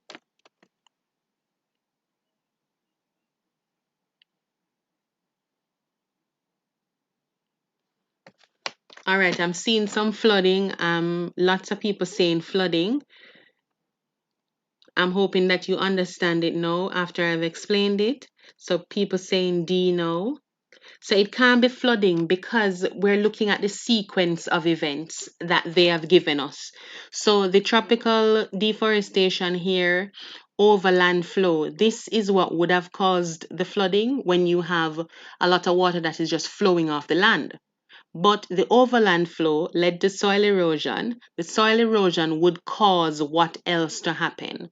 So it's not the soil erosion that would have caused the flooding. So the soil erosion would have led to, because it said, which of the following consequences best represents X? So it would lead to soil fertility, reduced soil fertility. So for 57, that is why we are saying letter D. All right, good. 58. What other consequence can result from tropical deforestation? So, lumbering, loss of flora, increase in fauna, or increase in underground water. All right. So, consequence resulting from tropical deforestation, lumbering. Let's just leave lumbering for a bit. B, loss of flora. Flora would have been plant life, fauna would have been animal related. So, loss of flora means that you are losing plant life, trees, shrubs, whatever. So, obviously, that is one consequence of deforestation. Increase in fauna, that would have been increase in animals, animals, insects, etc. Remember that the fauna uses the flora as a habitat. So if you remove the plants and the trees, it means that you will have insects and animals that die as a result because they now have nowhere to live, they are now exposed to predators, etc. So you have more of those dying. So it would have been a decrease in fauna. And then for D, increase in underground water. Remember that when we said deforestation takes place, the water is not flowing through the soil so much anymore. So there's not much percolation taking place or infiltration taking place. So the water is going to run off the land. That's why we have the great overland flow here. So it cannot be an increase in underground water. So our answer for number 58 would have been letter B, which is loss of flora. So lumbering now is the act of basically cutting up the trees and taking it somewhere for it to be used for something else. So lumbering is what, in essence, it's kind of what deforestation is doing. So the cutting down of the tree to be used, that would have been the lumbering. And then the process of removing the trees is the deforestation. So for 58, our answer would have been letter B. 59. Which of the following are common causes of coastal pollution in the Caribbean? So again, we see where they have placed a word in bold, which means we should pay attention to it. So it said common causes of coastal pollution in the Caribbean. So I need the Caribbean people to tell me again which one is common in their specific area. So 1, oil spill from ocean-going vessels. 2, poisonous fumes from industrial plants. 3, discharge of waste materials into rivers. All right, so first of all, it says coastal pollution. So poisonous fumes is suggesting air, something that is in the air. So that would sound like air pollution for 2. So I would take out 2. So it would have been, the options that we would have been left with would have been 1 and 3. So A would have been out because I took out 2.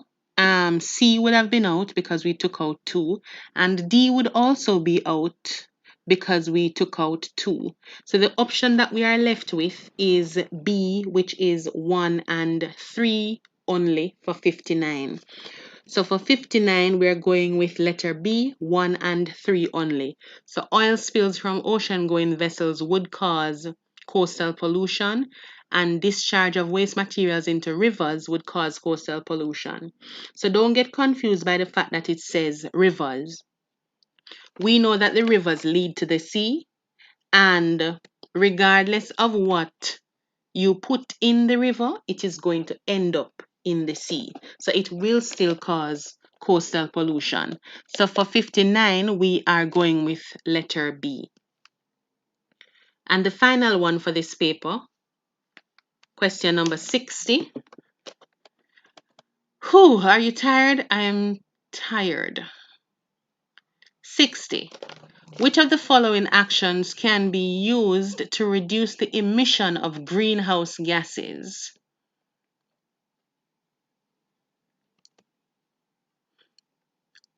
1, increased. All right. So it said what can be used to reduce the emission of greenhouse gases. So 1 is already out because this says increase use of chlorofluorocarbons. And we know that chlorofluorocarbons are just super bad. So we don't want to increase the use of them any at all. So we're already taking out 1. So A would have been out, B would have been out, and C would have, no, and D would have been out. So we are already left with C alone as our answer, which is 2 and 3. But let's just look through just the same. Increase use of solar power, that is at 2. Yes, we know that solar is good and that can reduce emissions. 3, reduction in the use of fossil fuels. Yes, we know that that is great as well. So it would have been 2 and 3 only. So that is how we are left with letter C for number 60. And we're done. 1 paper. Clap yourselves, ladies and gentlemen. That's great. We covered one full paper. Let me know as well if you learned something new or if something was cleared up or if you understand something, etc. Um, Now that we are at the end of the paper, you will realize that there are some things that you have to pay attention to. Just from multiple choice, there are some things that you have to pay attention to. You have to read your question carefully. You have to pay attention to the words that they put in bold. The always and the not and the sometimes and the often, etc. You have to practice elimination because the truth is you're not gonna know everything. And sometimes you're just not gonna remember some of this stuff. Or you may just blank out for a little while and you need to, something you're just not sure of. So you need to figure it out because you just don't remember it. So you have to practice elimination. So you just eliminate the ones that do not fit your answer and you will see what you are left with. All right, so I'm seeing a lot of persons that said yes, they learned. That's great. So you learned a lot. Awesome. Um, okay, Ashelon, me glad me come out come see this. All right. Um, Good. It is my pleasure. I'm tired now. I know I promised you two papers. We've been on for what? 2 hours. We can take a break. The other paper is a older paper. I want you to look at the comparison between a old paper and a new paper. And then you will realize that, well, you can decide if there are a lot of changes. You can decide if you are seeing questions that are repeating from year 2000 to year 2019, for example. So you can decide. So you will see that there are a lot of repetitions and then you will learn a lot from the other paper as well. Yeah, it has been 2 entire hours, 2 hours and some minutes, as a matter of fact. But we did a lot of talking in between. So when you are doing your actual paper, you should finish it really quickly. And then you just check over what you need to check over.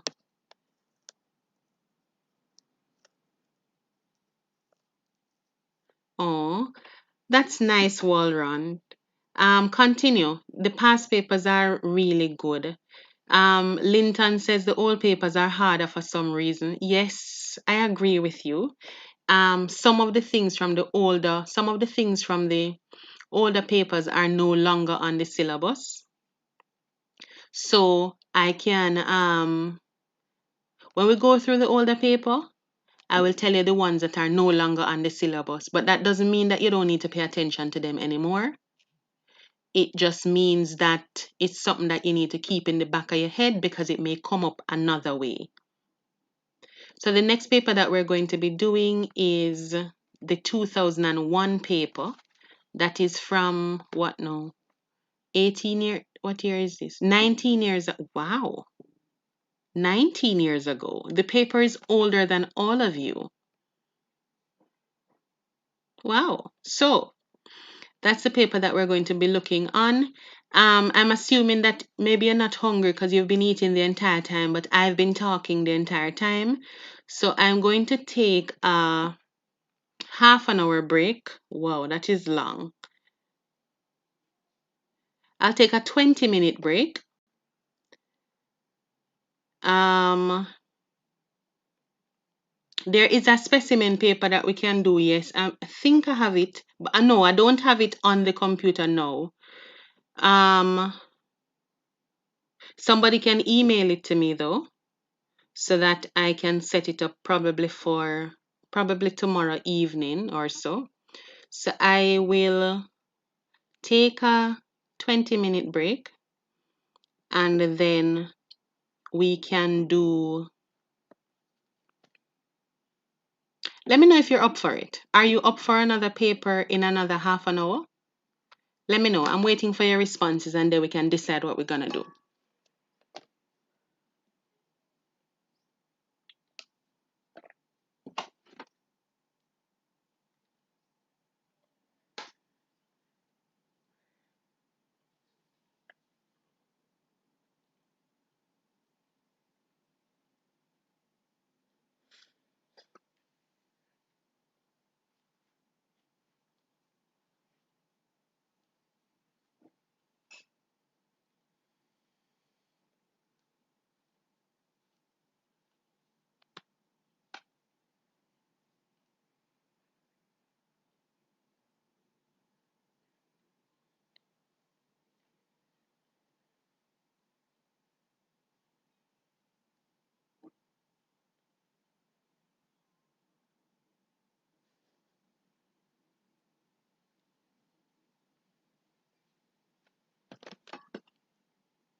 All right, so I see 2 not today and a lot of yeses. So, Judah want about 1,000. Lord Jesus. Okay. Um,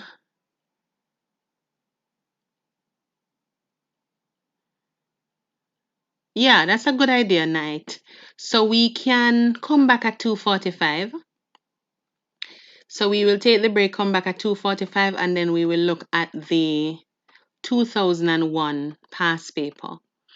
Um, um, mm, Maybe we can just look at probably 30 questions out of the 2001 paper, and then we just set up for tomorrow. It's a long day.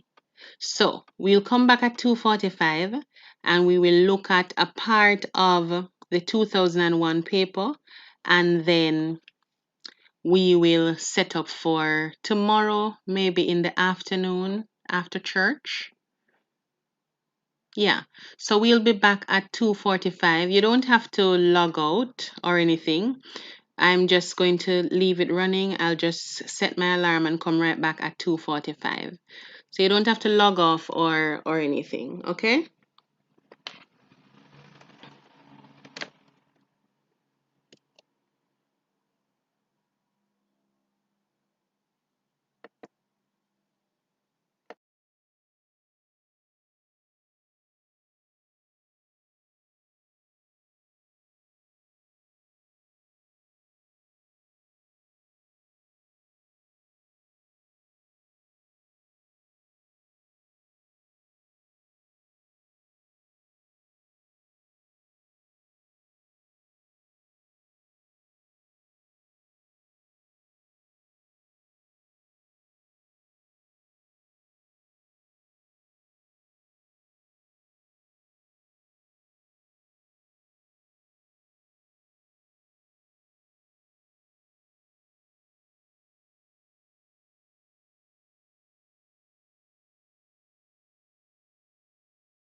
All right, guys. Hello, we are back. So this is a 2001 paper. So we can expect some amount of blurry vision in some places and some questions that we may not be accustomed to. I didn't get a chance to do an answer key for it, so we'll just work it out. Just like the last one, I didn't do an answer key for it either. So we'll just work it through question by question.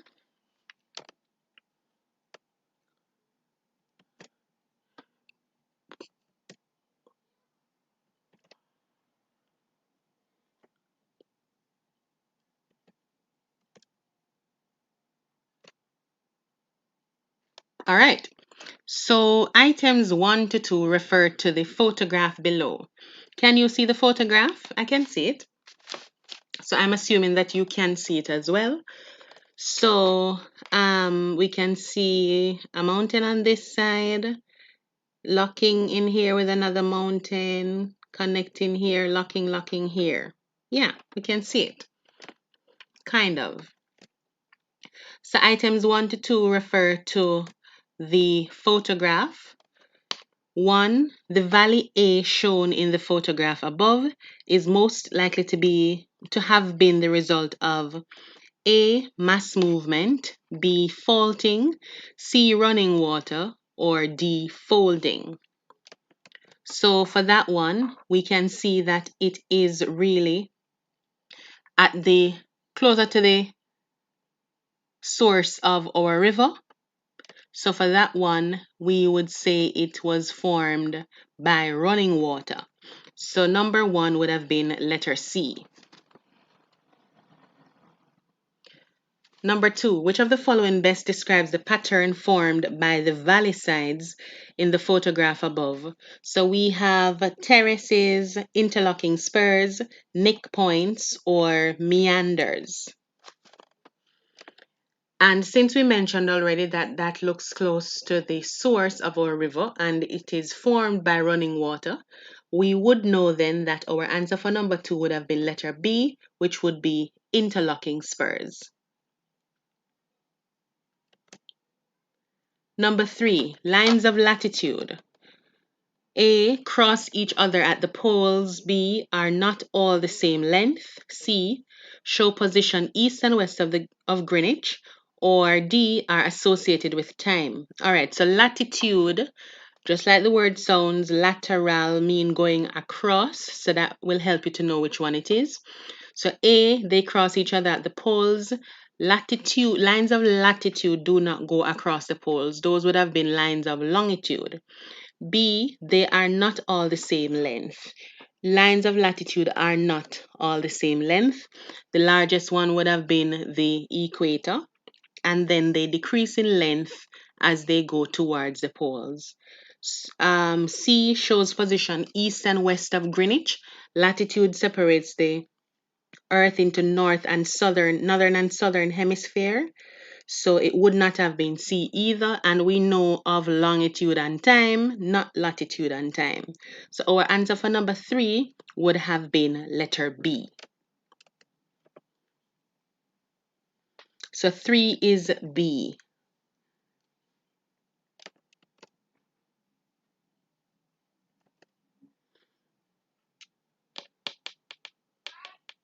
All right, I'm seeing some. All right, I see 2 is B.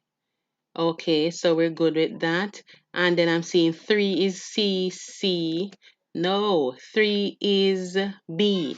Remember that it is latitude, so it is going across. So latitude would show us north and south. It is longitude that gives us east and west. So for 3, it would have been letter B. All right. Let number 4. The apparatus shown in the diagram above here. So item 4 and 5 will refer to this photograph. The apparatus shown in the diagram above is known as a rain gauge, barometer, weather station, or a Stevenson screen.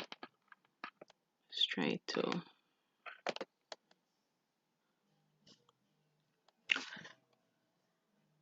All right, so this one, you can see it standing up on the outside. So this would have been your Stevenson screen. That would have been D4 number 4.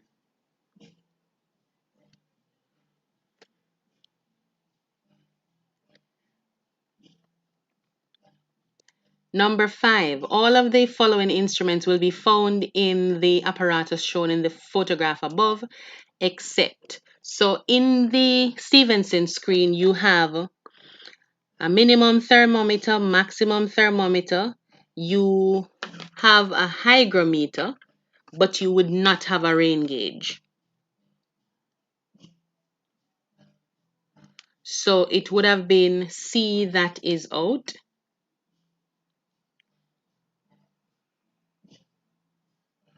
So our answer for number 5 would have been letter C.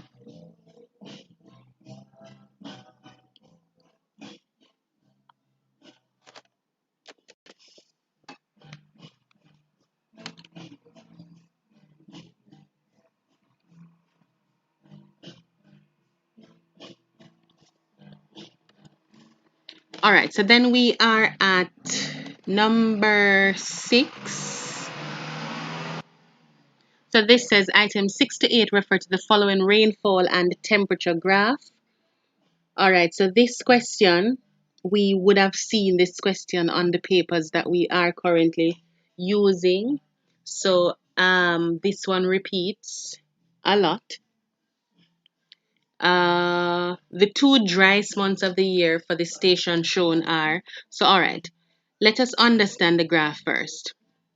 This one, the line graph, is showing us the temperature, right? And the measurement for the temperature is on this side. The bar graph is showing us the rainfall, and the measurement for the rainfall is on this side, and it is in millimeters. Okay, so for 6, the 2 driest months of the year, which would be the ones where you have the least amount of rainfall, are January and February. So you can just look at it. We see February is the least, then January as well. All right, so January and February would have been our answer for number 6. Number 7.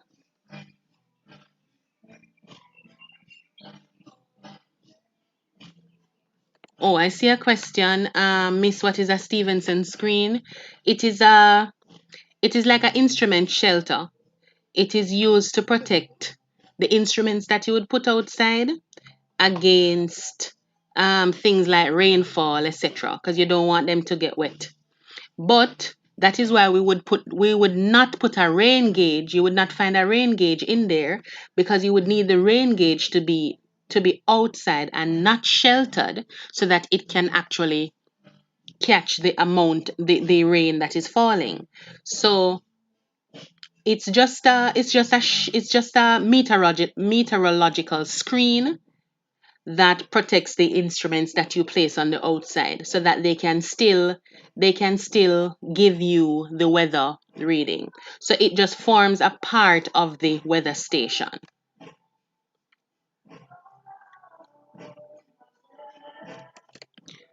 All right, so we are at number 7.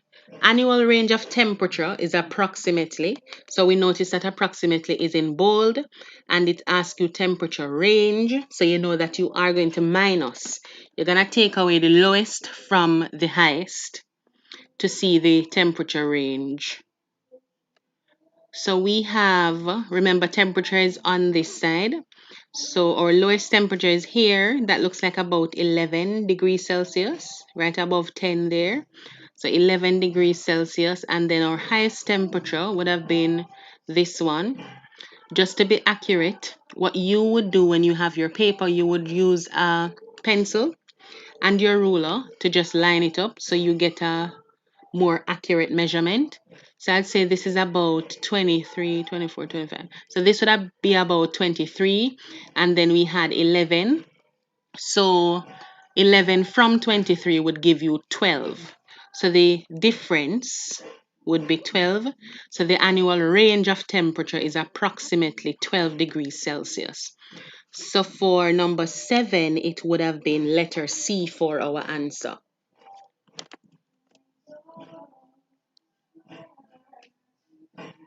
All right, good. Number 8. Which of the following statements is true? Okay, it's in relation to the graph, so we're going to have to go up and go down.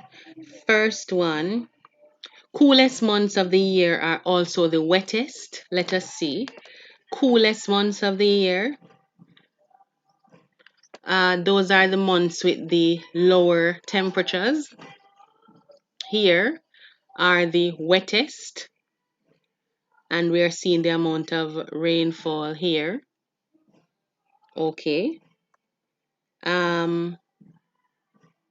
The coolest months of the year are also the driest. So coolest months, that's the one with the lowest temperature, are also the driest. That would not be true because we don't have low rainfall here. We actually have high rainfall. For C, there is little variation in the temperature throughout the year. That's not true either because we can see how the temperature is going. Lots of variation there. And for D, there is little variation in rainfall throughout the year. We're seeing variation in rainfall as well. So our answer for this one would be that the coolest months of the year are also the wettest. So that's the months where the temperatures are lowest. We have the highest amount of rainfall. So for number 8, our answer would have been letter A.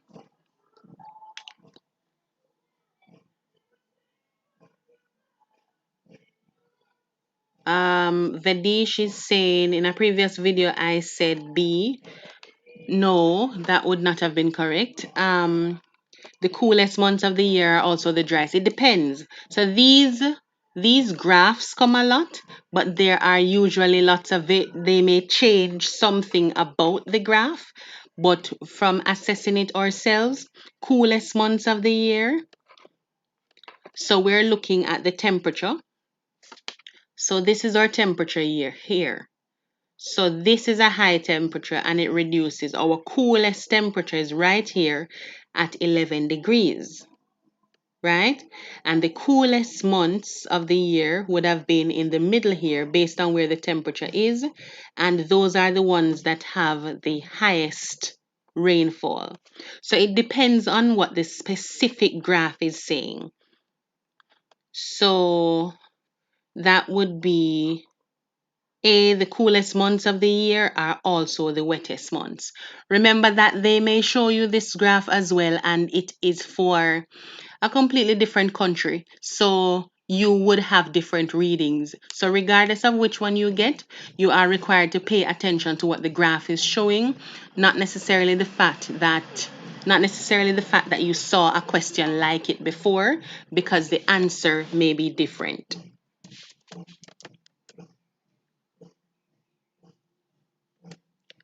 Items 9 to 11 refer to the following contour. Point W on the map is, so W is in the middle here. Let's look at the landforms first. So we have 400, let's just say meters, 400 meters here at the base of this elevation that goes up to 600, 400 here as well. 400, but it goes down. This is 400, then 300, then 200. Over here, this is another elevated area, 400, 500, then 600, and then 400, 3, 2, and 1. So this area, there's a reduction over here, and we have two highlands here. So is it A, a valley, B, a pass, C, a peak, or D, a gorge? So we are already sure that it is not a peak. We could say it is a valley because we can see that it is relative. It is flatland in here. All of this area is 400. All of this area is 400 based on where the contour lines are. It could be a pass. A pass is actually a a low land in between high areas. A pass is a low path through a highland. So this would have been our low path that is going through the highland here.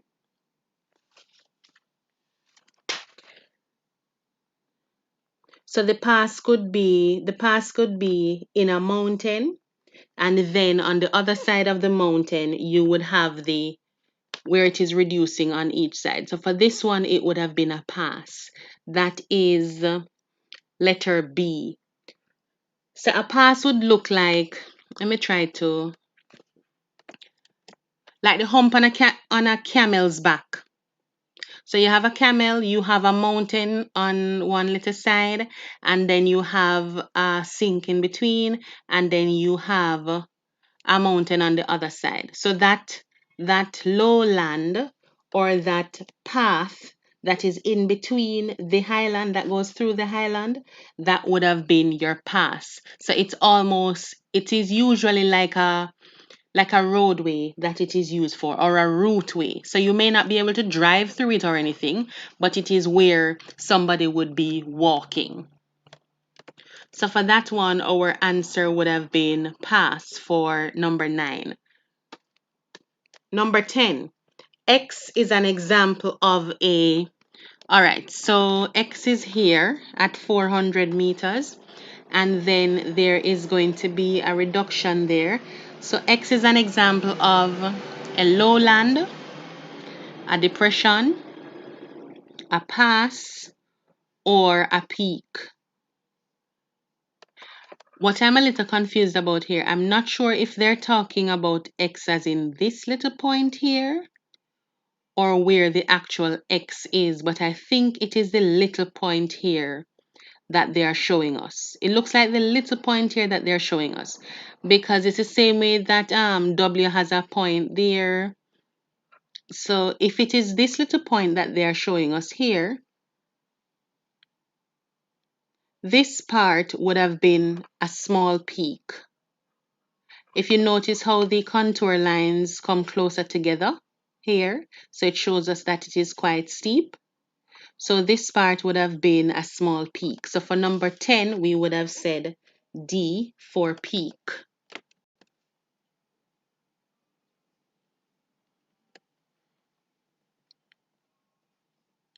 Number 11, the broken line Y to Z is drawn along so let's look at the broken line. It's a spur, null, river valley, or a rift valley. So here's our broken line Y to Z.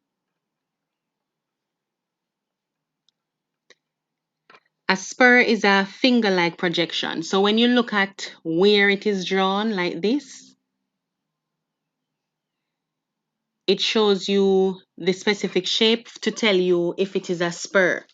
And then the river valley would be it would look opposite to the spur. So it's almost like you're writing the letter W. So one of them is a spur and the other one is a river valley. So let us be sure.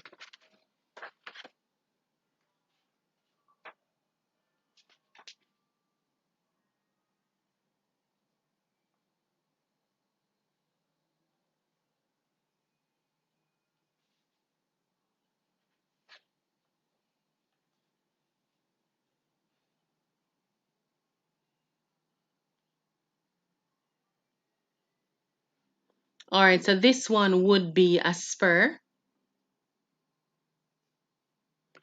And if it was set in the opposite direction, then it would have been a river valley. So for number 11, our answer would have been A for spur. Right, so Liverpool got it, very good.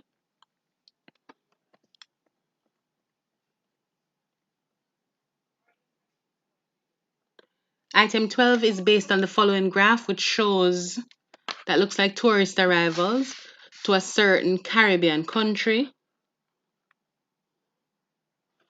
So this one is cruise ship passengers, so that's at the bottom there, and then total visitors is in white at the top. The graph above shows that cruise ship passengers A increased steadily from 1980 to 1988. So let's find 1980 here to 1988. Okay, possibly. Let's look at the others first before we make a decision. B, cruise ship passengers have never fallen below 100,000 in any single year. That is not true because 100,000 is up here. So B would have been out.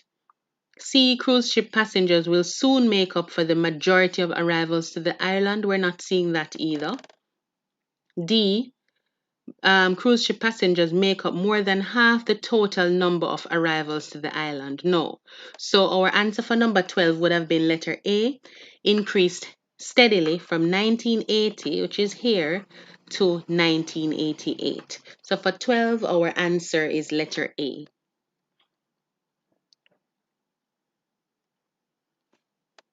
Items 13 to 14 are based on the diagram below, which show the longitude and the latitude of points A, B, and C. The time at point A is 10 a.m. That is right here. And the time at point B is 12 noon, right here. What is the longitude of point A?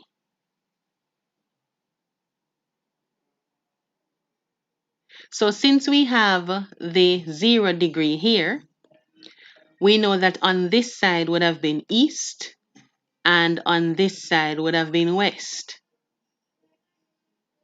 So A here is on 30 degrees, on the 30-degree line, so it would have been 30 degrees west. So for 13, our answer would have been letter D.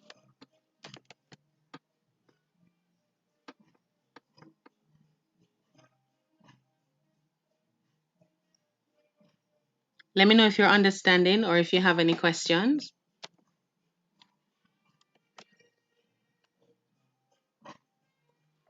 Number 14, the time at point B on 0 degree longitude is 1 p.m. What is the time at point C? So at B here, it is 1 p.m.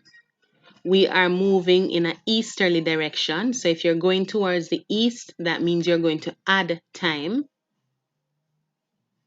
So what is the time at C? So using a number line, if it is 1 p.m. here, and it is at 15-degree intervals, so this is 2 p.m., 3 p.m., 4 p.m., 5 p.m. So C would be 5 p.m. That is letter D for number 14.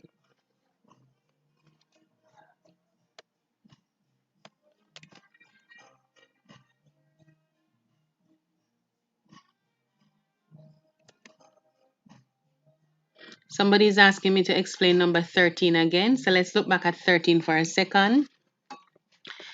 All right. The time at point A is 10 a.m. So right here, it's 10 in the morning.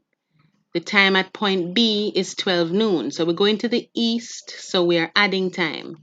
So remember that 15 degrees equal 1 hour. So 30 degrees here is 10. This would have been 11. And then this is 12, midday. So it is asking what is the longitude of point A. So these are our lines of longitude. So we're seeing here, which is 0 degree. This one would have been 15 degrees, and then this one would have been 30 degrees. So it's just a matter of whether it is 30 degrees east or 30 degrees west. We can know if it is east or west based on the position of the 0 degree line. So when the 0 degree, wherever the 0 degree line is, if you are to the eastern side of the 0 degree line, if the numbers are increasing to the eastern side of the 0 degree line, then you're in the eastern hemisphere. And if your numbers are increasing towards the western side, away from the 0 degree line, then it is on the western side of the world. So in this case, that is what is happening. 0, 15, then 30, this would have been 45, etc. So we are on the western side. So for 13, it would have been letter D, which is 30 degrees west.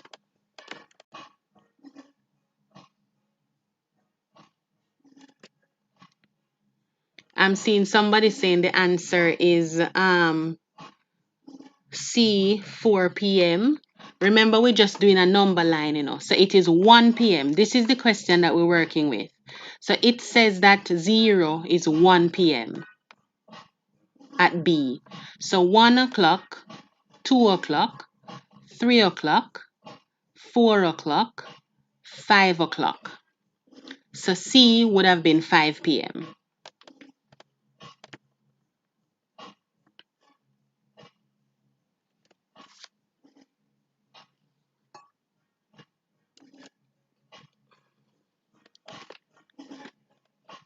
Items 15 to 16 refer to the following diagram. What is the distance between the church and the bridge? So you look for your church and then you look for your bridge, which is over here. Take your strip of paper, mark off the church, mark off the bridge, place it on your scale. You will realize that it is asking for your answer in kilometers. So it is a kilometer scale, but you have to pay attention to where the 0 is on the scale. So for this one, the 0 is in the middle here. I prefer when students start at the 0 because some persons get confused. So when you start, if you start here at the 1 kilometer and they measure to here, they write down their answer as 1 because they forget that it is actually 2 that is there. So I prefer, for your own safety, you start at 0, measure, mark off where you end, and then you start again to measure the other section. So that is how you would do it if you were actually using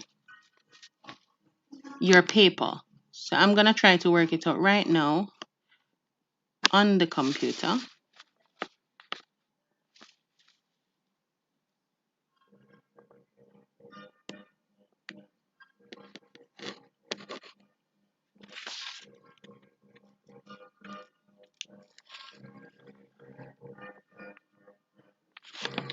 All right, so it is 2 kilometers. It's a little less than 2, but it is more than 1.5. So I would put letter C for 2 kilometers, that is 15.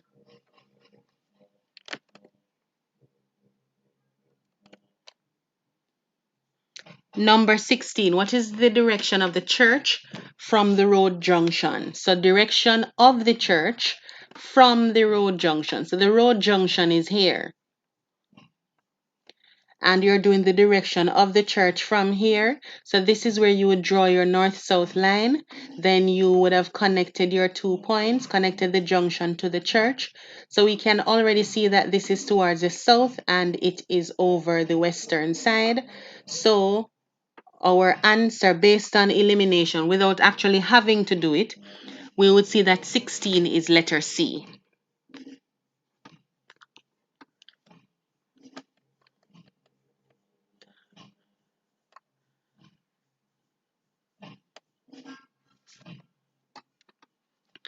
Items 17 to 18 are based on the diagram below. Speed of the wind shown in the model of the weather station is approximately. So wind speed is by these little things here, which are measured in knots. The long one is 10, the short one is 5, and if you see a triangle there, it would have been 50 knots.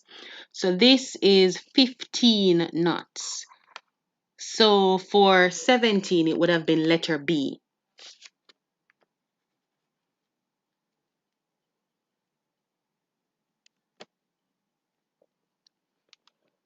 18. The number 30 in the diagram indicates the pressure in millibars, the temperature in degrees Celsius, rainfall in millimeters, or relative humidity. This one is actually representing the pressure in millibars.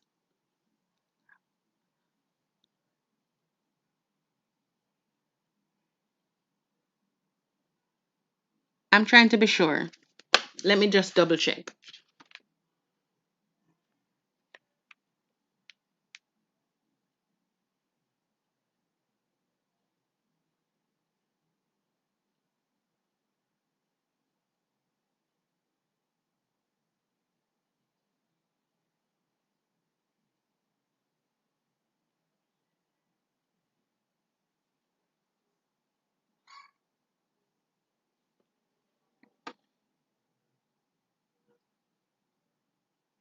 No, it would have been temperature in degrees Celsius.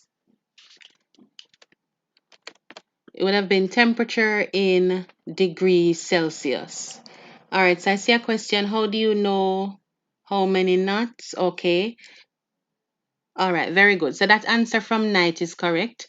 Long bar is 10 knots, short one is 5, and then a triangle would be 50 knots, and then you basically just add up each of them.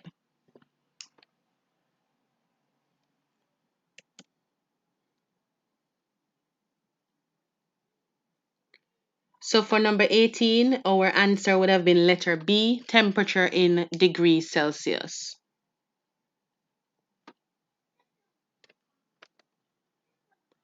Number 19.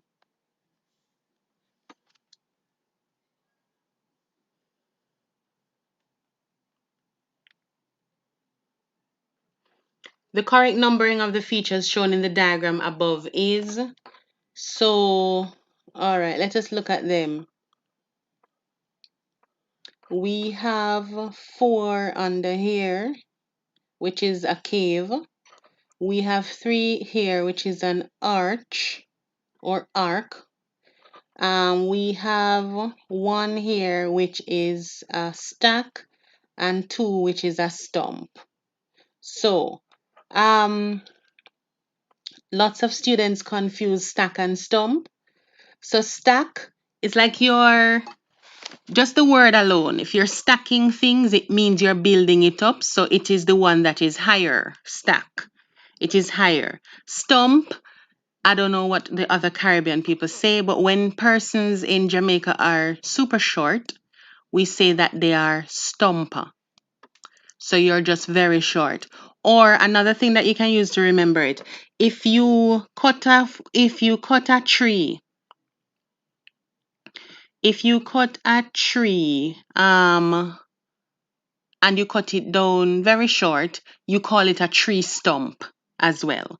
So that is how you remember the stump in relation to the stack. And then now for the arc, once you're able to see through it from one end to the next end, and there is still a part of the cliff above it, then that would show that that is your arc. So let's see now. So we said 1 is a stack, 2 is a stump, 3 is an arc, and 4 is a cave. So for 25, our answer would have been letter A.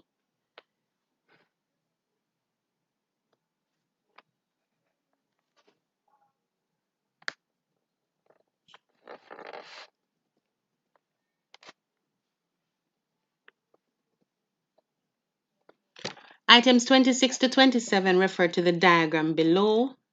So this is our diagram here. The diagram above represents A, relief rainfall, B, a land breeze, C, convectional rainfall, D, a sea breeze. So we are seeing the sun here. We can see a small arrow here. It's picking up the breeze from this cool breeze from the sea. Going on to the hot land, you can see the arrow here. It's a little hard to see. And then this hot air, it does not go all the way over the mountain. it rises, and then we're seeing clouds being formed. So tell me what you think the answer is for that one. That is for number 26.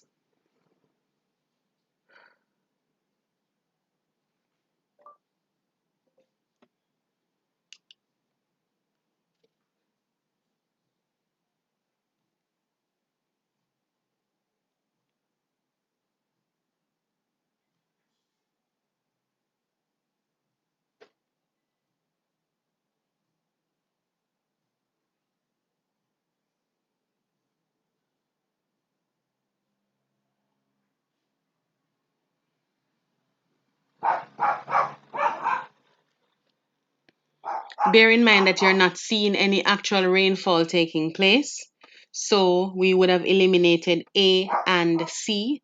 So what exactly is it? Where is the breeze coming from based on the arrows that are there? Oh, I'm seeing a question. Hold on. Miss, what is the 26 for in number 18? While you tell me the answer for this one, let us look at number 18.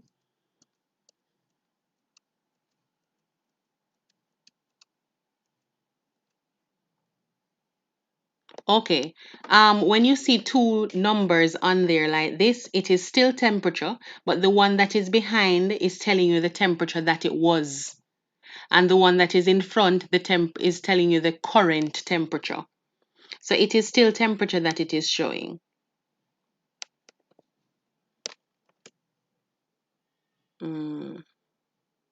All right, so I'm seeing D for 26.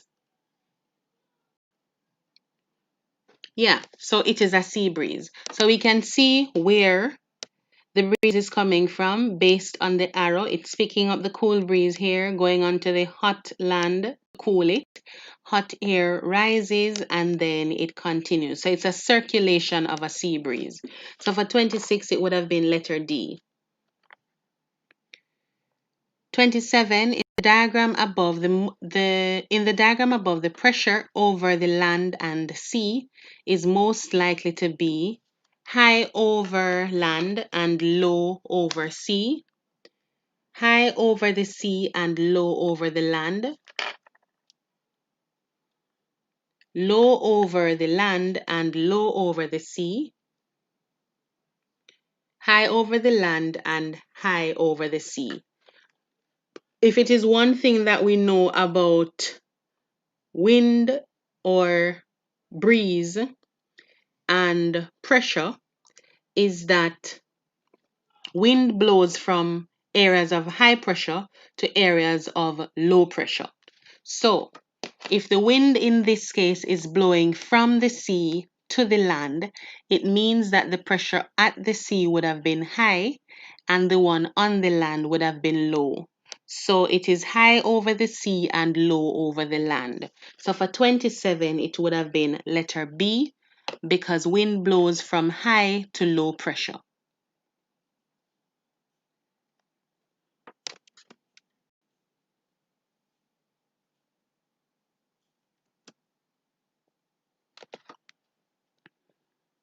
Uh, 28 refers to the following diagram of a weather station. All right, I'll give you a minute to look at the diagram. Which of the following systems is shown in the diagram above?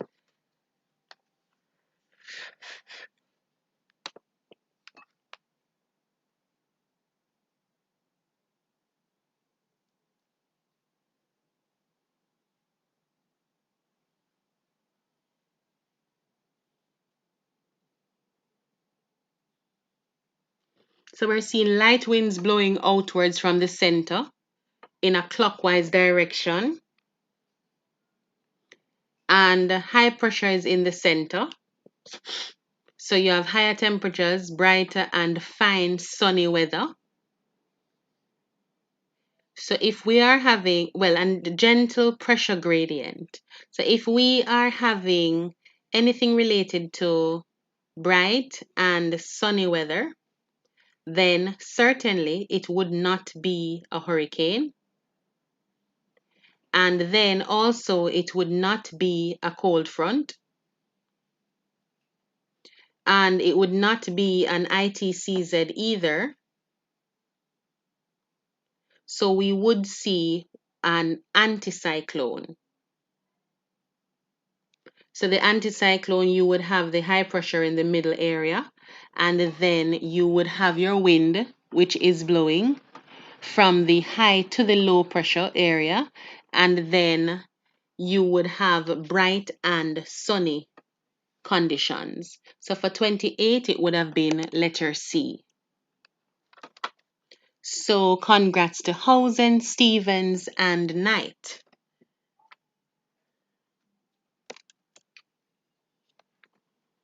Let's look at 29. Oh, something was wrong with the paper. Okay, so we are actually looking at 19 instead. Item 19 refers to the diagram below, which shows cloud types. In the diagram above, the cloud type shown at 1 is up here. So this would have been our high cloud. That is at 8,000 meters. And then we have thick cloud at 4,000 meters, but it is not dark. Then we have, well, there's no letter for closer to 2,000 meters that is dark, but I'm going to ask you to name that one just the same. So name for me 1, 2, and the cloud that is at 2,000 meters.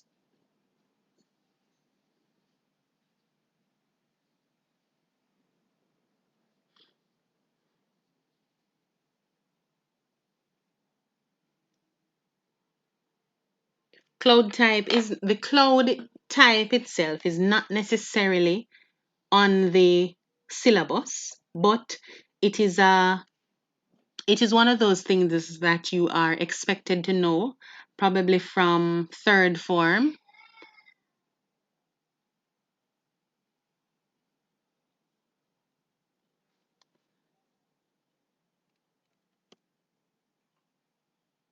Not seeing any answers at all. All right. Here, that is just kind of wispy across the sky. Those would have been your cirrus, which is, it just looks like little strips high up in the sky. Those would have been your cirrus clouds at 1.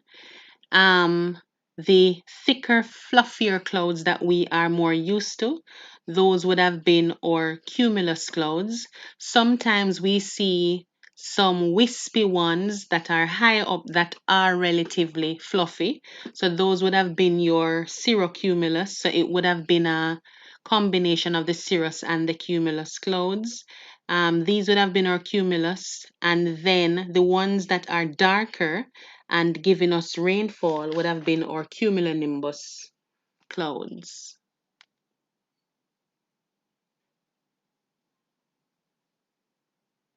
So for number 19, our answer would have been letter D.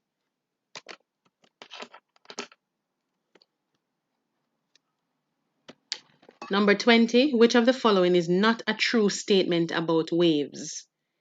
A, they are caused by wind blowing over the surface of the water. That is true. B, on nearing the beach, the speed of the waves slackens and the tops are thrown forward.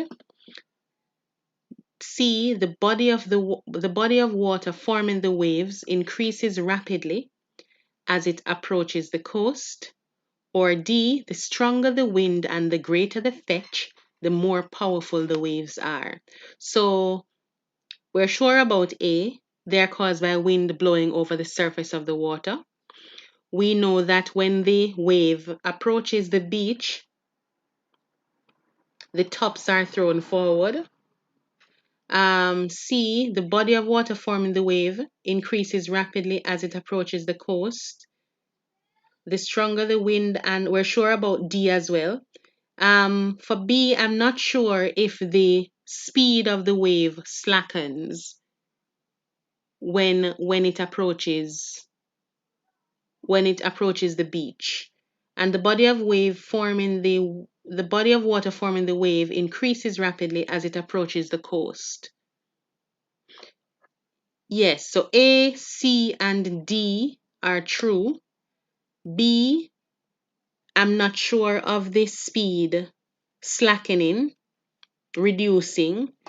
Yes, the tops are thrown forward, but this section here, and the tops are only thrown forward depending on the type of wave it is. So for 20, I would say letter B.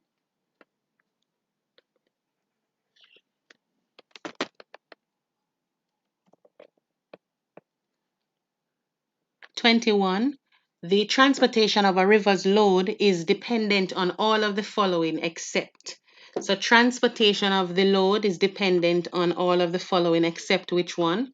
Volume of the water, yes, because if you have a lot of water, then you can carry larger materials. So materials can roll, they can be suspended, they can bounce, etc. The more water you have, the more things you can move with it. B, season of the year. C, the size and weight of the load. That is true. So transportation of the river load depends on the size and the weight. So if you have the big ones, it depends on what is happening. So that is correct as well. D, speed of the water, velocity of the water. So that is something else that we would have to take into consideration. So the only one that it is not dependent on is the season of the year.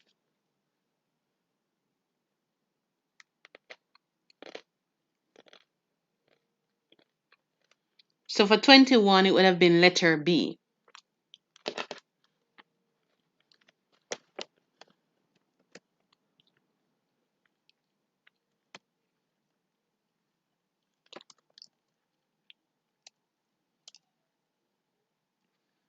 22. According to the diagram above, a likely temperature for station X would be, all right. So we are seeing the temperature for station Y, which is 27. What we need to figure out first is what is this? So it is a front, but what kind of front is it? Someone tell us, please. You can tell based on the shape. So these are triangles here. What does that tell us?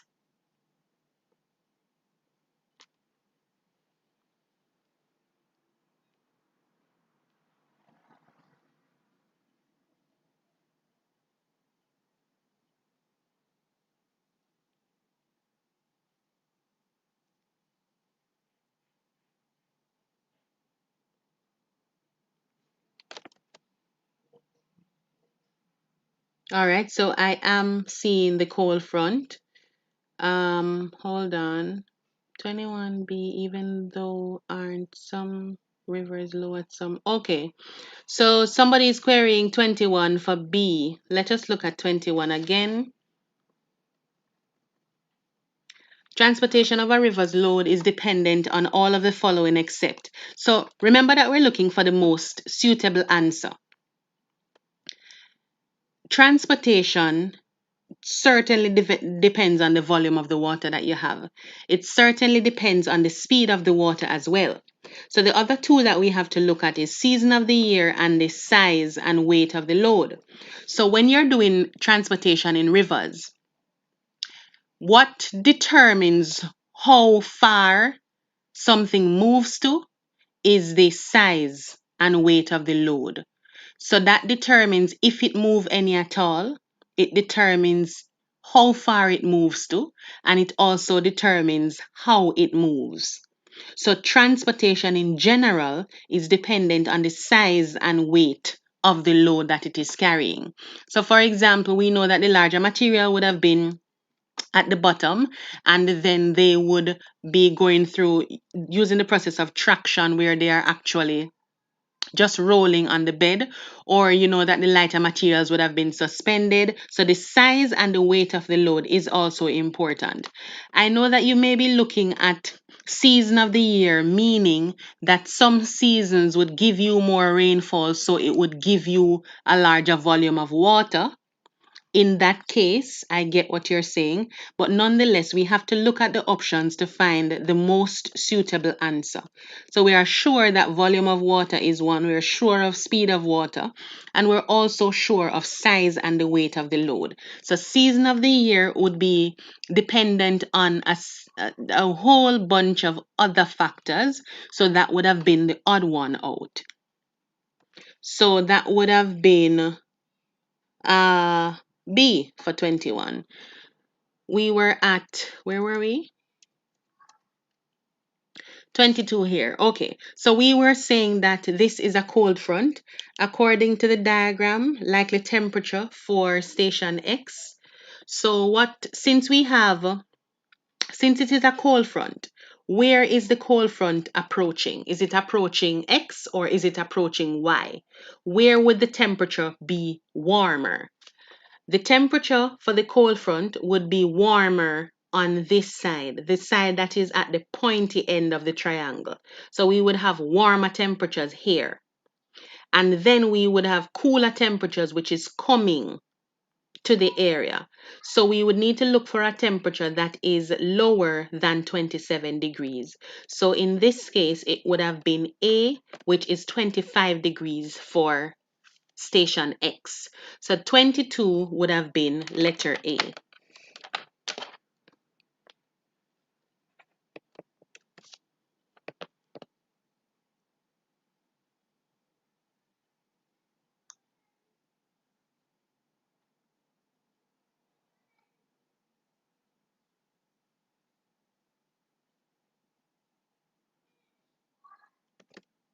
All right. 23. In what general direction is the front most likely moving? So we mentioned this earlier when we were going through the other paper, and I've been saying it a lot. You have to look at the words that they put in bold.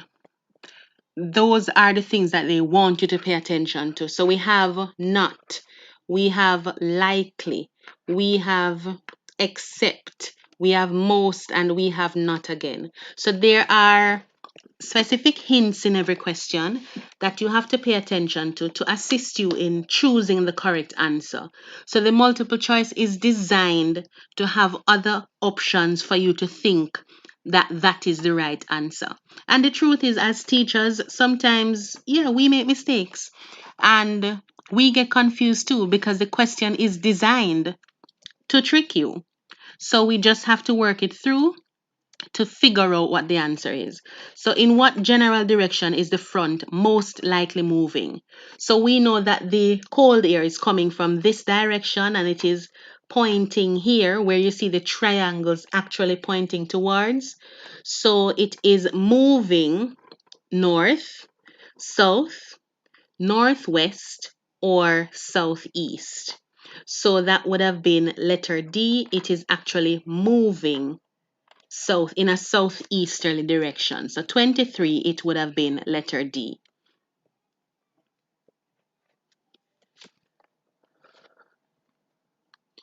24, which of the following may not result in river flooding? All right, so we have heavy prolonged rainfall that can result in river flooding, excessive deposition in the riverbed. It can also result in river flooding, dredging of the river. What does dredging mean? Dredging means that you are digging up the river. It means that you are trying to possibly get a deeper channel. And if you have a deeper channel, it means that you can hold more water. So dredging means it can be that you are removing mud from the river. It can be that you are removing other materials. But the point is, when you dredge, you are creating more space. Not that it's a good thing, it's not a good thing, but it would mean that you are creating more space. So in this case, it means that it would not result in river flooding. Rapid thawing of snow, it would mean that you have a lot more water to deal with, so that can also cause river flooding. So for number 24, our answer would have been letter C.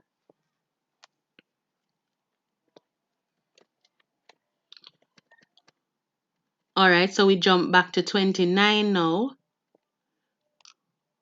So remember that this paper is super old, and this, I don't know if you remember this image, but we have seen this maybe on, I'm not sure, maybe on the 2012 paper, on the 2009 paper, but this image comes up relatively often. So for 20, if you remember what paper it is on, you can let me know. 29. What pollution is most likely to present a water pollution is most likely to present a problem at. So we have A, which is W over here. We have our swamp here. No water pollution happening there. X, right at these palm, they look like. Y, which is right at the mouth of our river, and Z right at these gentle slopes. What are these things? These are corn cultivation.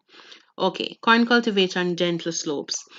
We're seeing a town as well. So most pollution problems for rivers are as a result of people.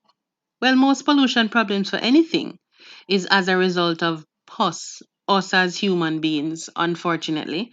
So the town here, which is situated right around the river, we can imagine the pollutants from the town making its way through the river, being deposited in the sea here. So water pollution is most likely to be present at letter C, which is Y. For 29, it is letter C. 29C. Number 30. We did say we were going to stop at number 30. Since we were all super tired from the first paper that we did, I'm thinking we're still all agreeing to stopping at number 30. Please let me know.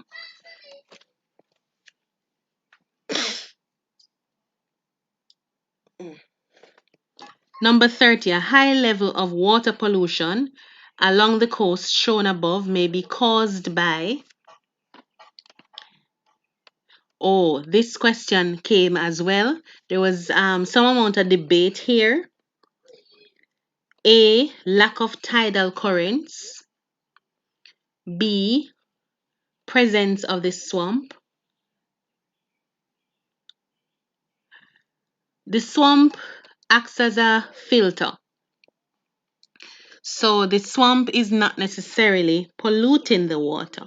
The presence of the mangroves, it would be acting as a filter. It would also act as a barrier. So it would stop any pollutants from the land that is supposed to go in the water. And so it basically keeps the area clean. That's why they are so important. So presence of the swamp would certainly be out because it would not cause a high level of water pollution along the coast.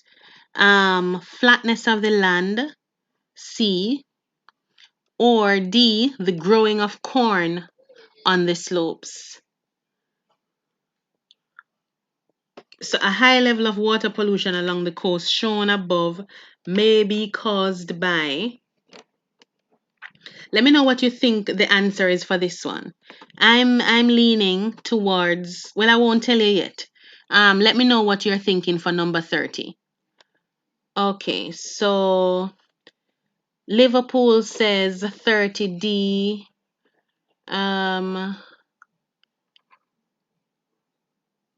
Nurse 30D. So Housen is telling us that it is on the 2012 paper. All right. More work is da da da. Please go. Okay. What? So we're thinking that it is D for 30. I'm thinking that it is D2. But why I was a little hesitant, it said a high level of water pollution. So I was looking for what could cause a high level of water pollution.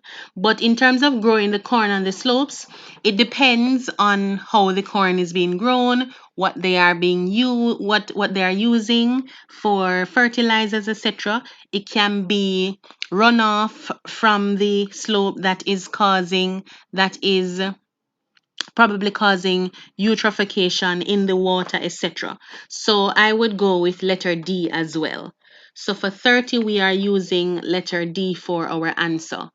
Good. So I'm seeing where Breezy is saying fertilizer from the corn. Very nice. And everybody going with D. Okay. So we're halfway through the paper and halfway tired, or a lot tired. 31. Which of the following will control water pollution along the coast shown in the map above? So let's go back at the map. Which would control water pollution along the coast? So we have 1, treatment of sewage. 2, control of river erosion. 3, hygienic solid waste disposal. And 4, removal of swamp vegetation. All right, so you do not want to remove the swamp vegetation any at all, especially if it is water pollution that you're trying to control. So anyone that has 4 in it, we would take it out. So we would eliminate C and we would eliminate D. So we have A and B left, which is the other option is 2 and 3. So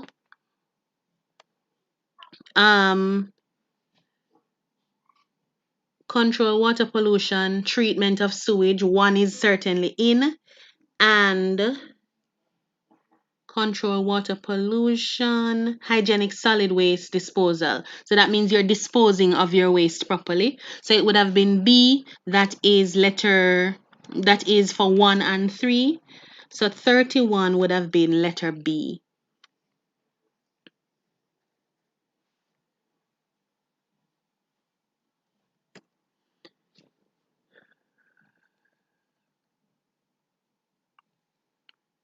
(32) Refer to the diagram below. In the diagram above, which of the following statement is not true of the shaded area? All right, so this is our shaded area here.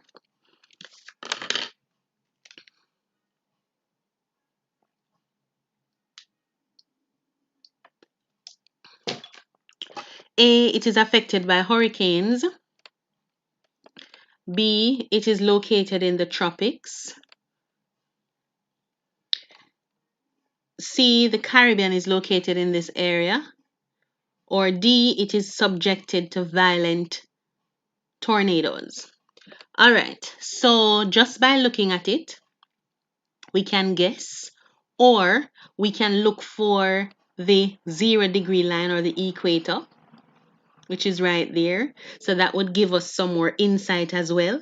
So once we figure out where on the globe it is, we can figure out everything else in terms of our answer. So yes, we know that the Caribbean is located in this region, that is C, and because of the warmth and its closeness to the equator, it is located in the tropics, so B also. And yes, we know that we are affected by hurricanes. So the only one that is not true would have been letter D, where it is subjected to violent tornadoes. So 32 is letter D. 33. Which one of the following practices may help to eliminate problems of pollution created by household waste? Yes, we saw this question as well. So even though it is 20 years later, we still see this question. So dumping along watercourses, burial and covering with soil, piling up in secluded spots, depositing in the sea. So for this one, our answer is burial and covering with soil.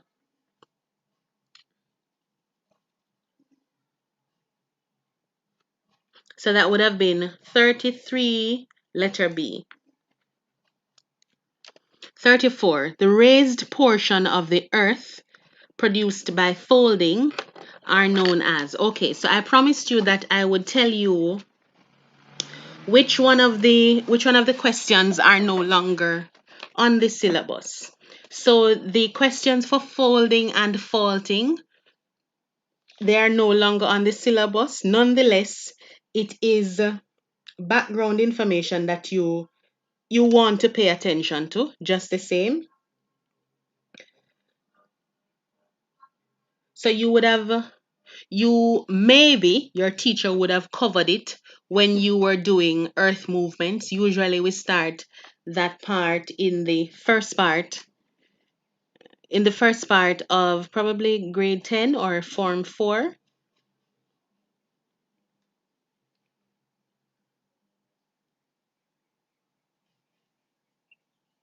So the options are graben, grikes, anticlines, and geosynclines. What do you think the answer is for this one? So it is the raised portion that we're talking about. Pay attention to the terms that are used. Let me see if there's an answer. If there's no answer, I will give you the answer. All right, I'm not seeing any answer yet. So for 34, the raised portion would have been the anticlines. So when this part would usually be done right after you do, while you're doing plate tectonics, right after you do plate tectonics and you're about to do earthquakes and you do folding and faulting, that's where we normally cover that. It is not covered so much anymore. It is not specified on the syllabus as something that you need to know either. But nonetheless, it is something that you can keep in mind. So 34 would have been letter C. Let me know if your teacher covered it. You can just leave a comment to tell me if your teacher covered it. So I'm seeing anticline, good. From 2 persons, 3, okay. 35, identify the type of climate found in the trade wind belt where there is seasonal rainfall and high temperatures all year. So we are looking for the climate that has seasonal rainfall and high temperatures all year around. We have cold temperature in temperate interior, tropical continental, equatorial, and tropical marine. And it is found in the trade wind belt. Which one is that?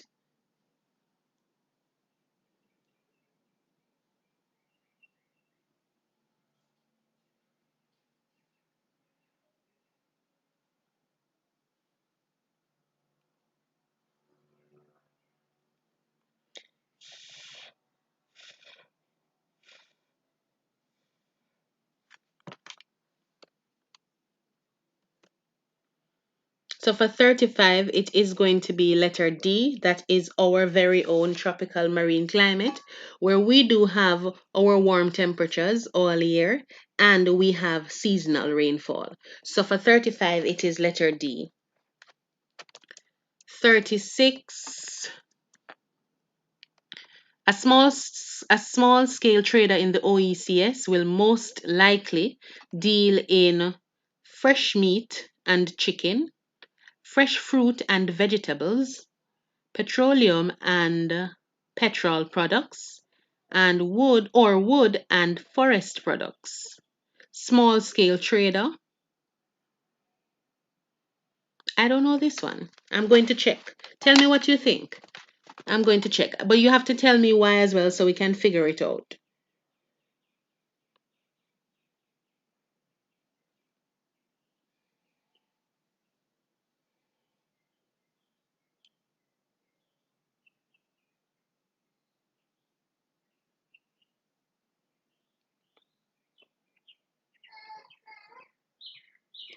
So we know that OECS is the Organization of Eastern Caribbean States. But what would a small scale trader most likely deal in? So I'm thinking if it's a small scale, we're taking out petrol and we're taking out petroleum products. So C would have been out. That's my take on it. And then if you're small scale as well, we would have taken out D, wood and forest products, possibly. That would just be from the process of elimination. I'm thinking that you would have done B, fresh fruit and vegetables, because I'm looking at a small scale trader as an individual who is growing his produce and he is going to be selling it, but you're not growing. It's not a large scale where you're doing a large exportation, but you are a part of the OECS, so there can be some amount of trading going on. So I'm looking at fresh fruits and vegetables. The OECS, I'm trying to, let's see. OECS is relating to trade policy in small island economies, and it is in relation to agricultural produce. So it would have been B. So sometimes, even when you don't know what the answer is, you can look at the options, think it through, and figure it out. So, yeah, I'm going to go with letter B. Let me see who else is saying letter B. Um, Hausen, Donya Morris, Just Breezy. Peasant farmers are likely to grow vegetables. Very nice. Liverpool, Caleb, Breezy again. Cool. Haven, Stevens. It would be easier on a small scale farmer to produce those stuff. All right. Cool.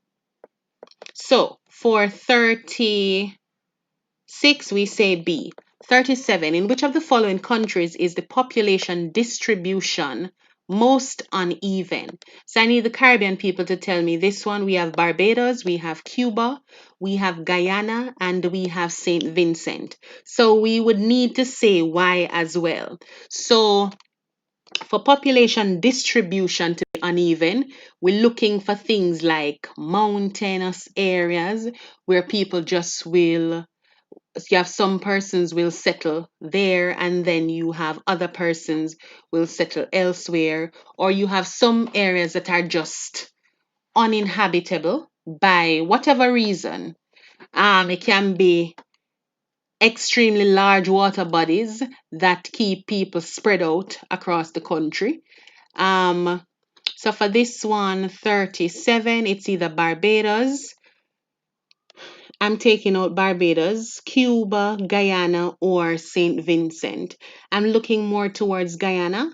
Let me see if you have any options yet. So for 37, Just Breezy says C as well. Vedish says C as well, and I am saying C as well. If you have any other thoughts on this one, you can let me know as well. But based on Guyana, they have so much forested areas. So that would have been their main reason for the population, the uneven population distribution. Any Guyanese here?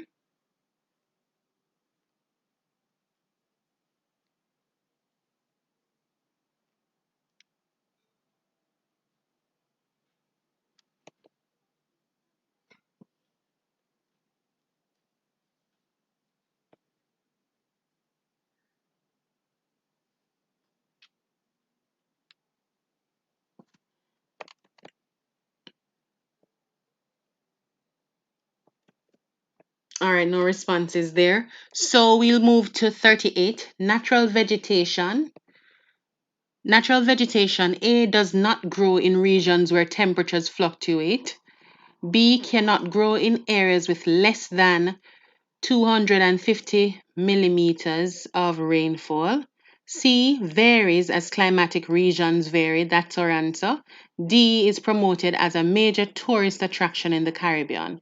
So our answer for this one is C, natural vegetation varies as climatic regions vary. So 38 is letter C.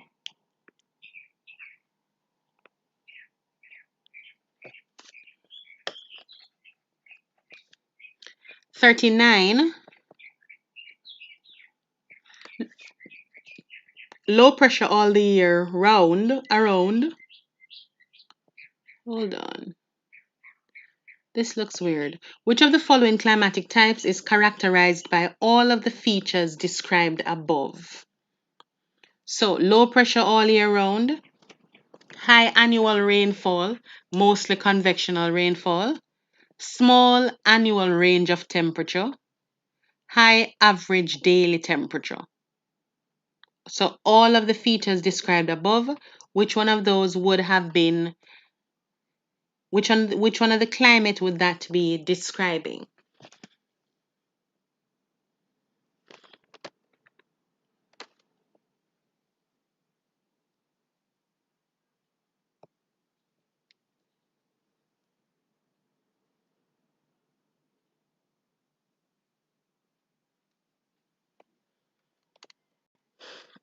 Oh my God.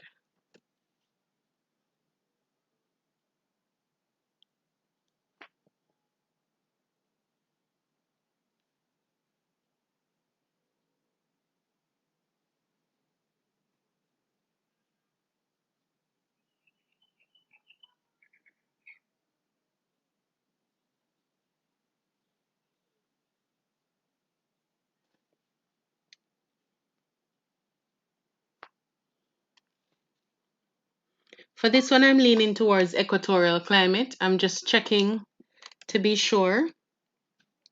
As I mentioned before, I don't have an answer key. I'm just working out the questions. We're doing the questions. So I'm checking on the equatorial climate.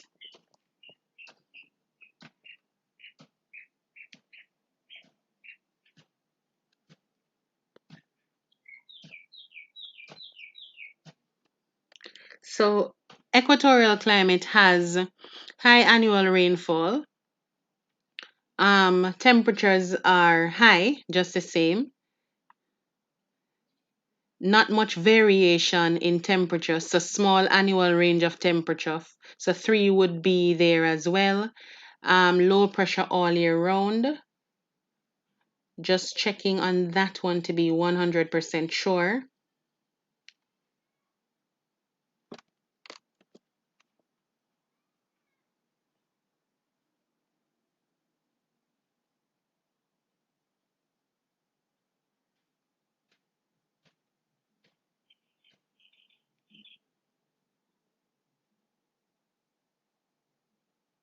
Yes, so equatorial climate also has low pressure all year round.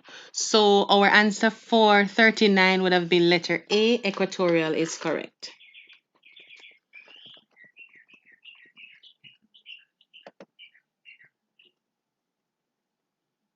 40, which of the following determines the presence of inorganic material in a soil?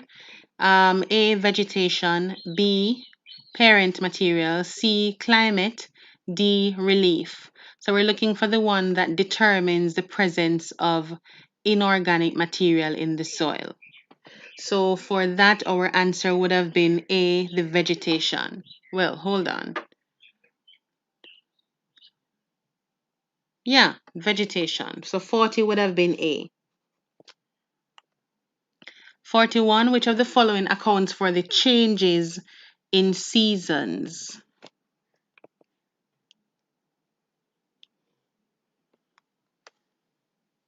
Inclination of the Earth's axis, revolution of the Earth around the sun, rotation of the Earth on its axis. So we don't see these questions a lot anymore.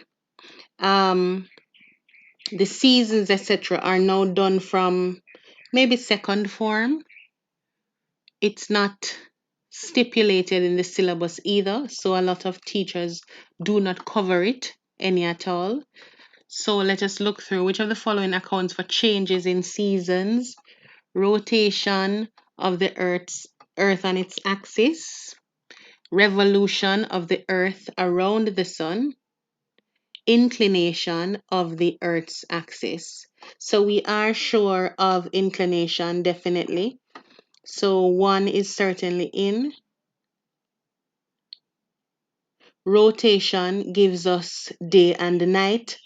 Revolution gives us seasons. So it would have been 1 and 2 only. So that would have been letter A for number 41.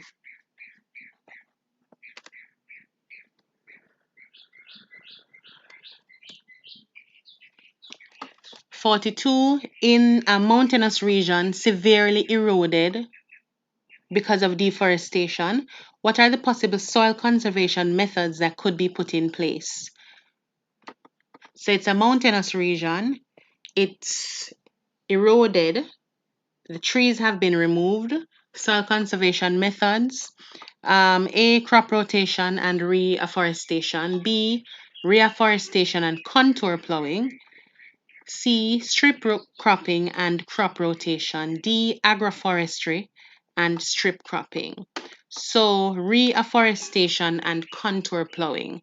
So since it is a mountainous region, the trees have been removed and it is severely eroded. You don't want any other erosion to occur. So you would plant more trees and then you would do it in a contour pattern. So whatever soil is being eroded, it would go on another layer before it actually leaves the land entirely, before it actually leaves the mountainous area entirely.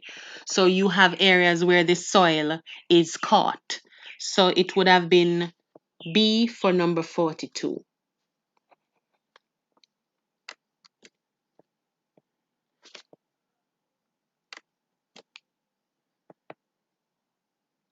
43, the upward movement of minerals through the soil profile is known as, so A, evaporation, B, capillarity, C, leaching, D, eluviation. What's your answer for this one?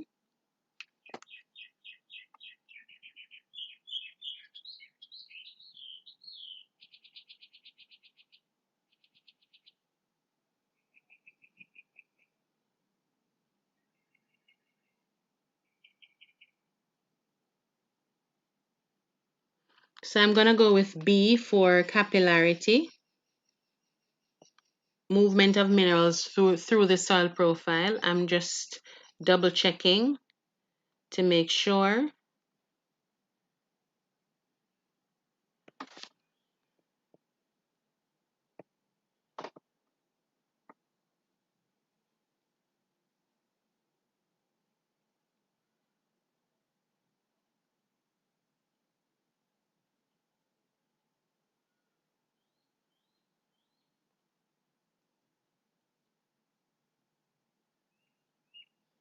Yeah, so it is capillarity. So 43 is letter B. We are correct.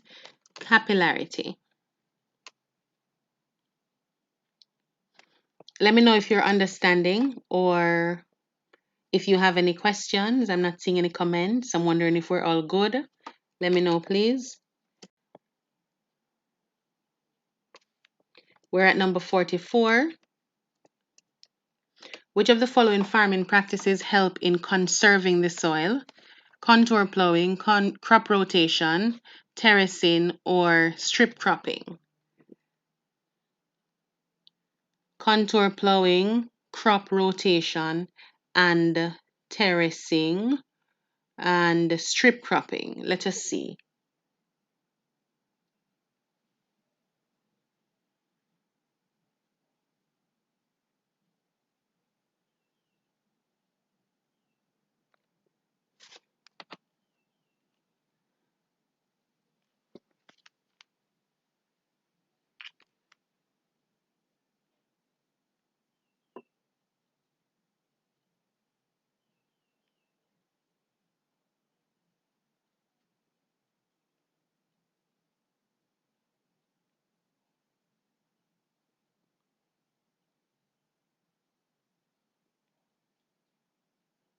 So we're sure of contour plowing for a farming practice that helps in conserving the soil.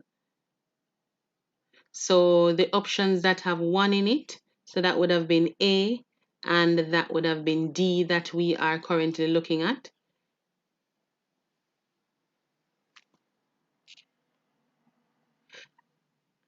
I'm not sure of strip cropping actually conserving the soil.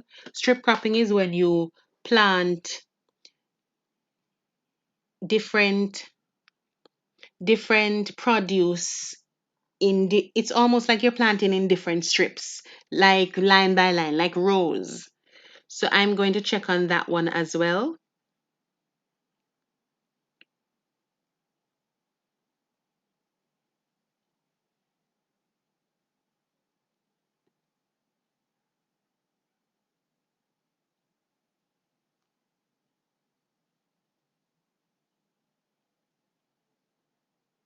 The purpose of terracing really is to reduce erosion, not to conserve, not to conserve nutrients in soil.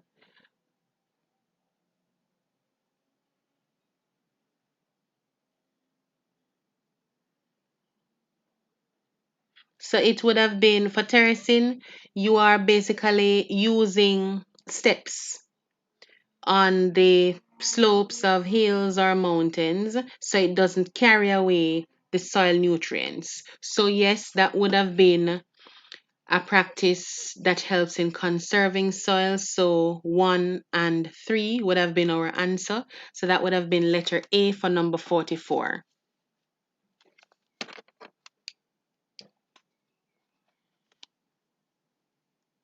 All right. So, hold on. Yeah, miss. Yes. Okay, hold on. Let me just go back up. But can you go back to 40? Okay, let me check at 40. Sure.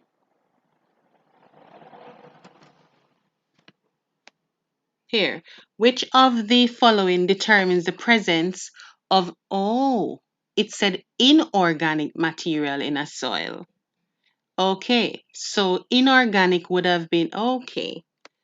All right, so organic would have to do with the vegetation.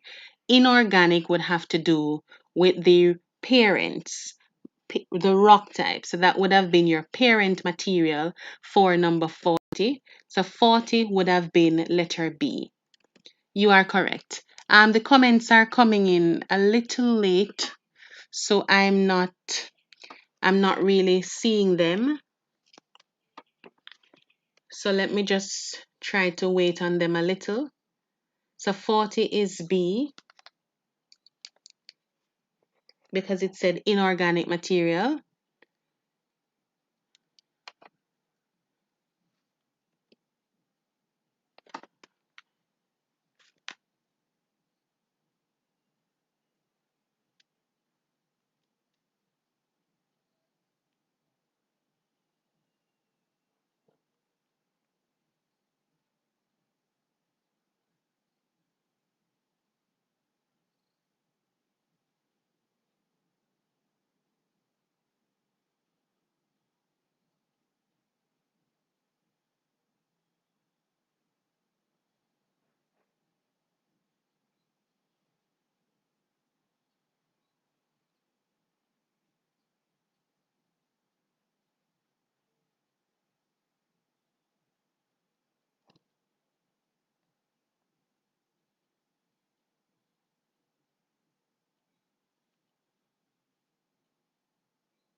All right. So I'm seeing the comments now. It's mistake. Okay. Okay.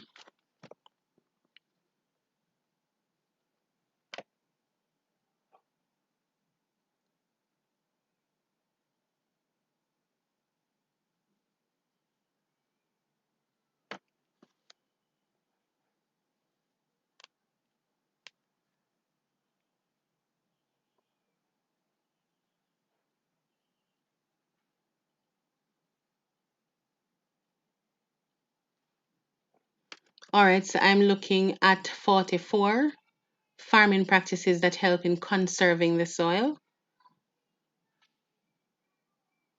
So we are sure about contour plowing. We are also sure about terracing.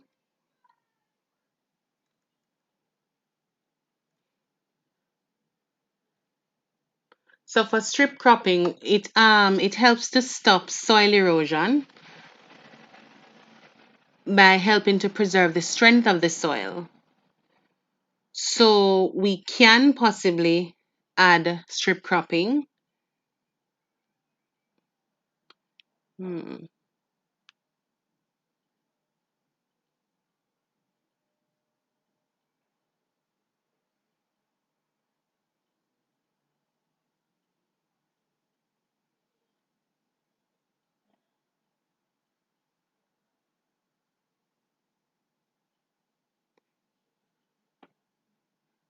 All right, I will go ahead with strip cropping for 44. They are just um it's not a strong benefit where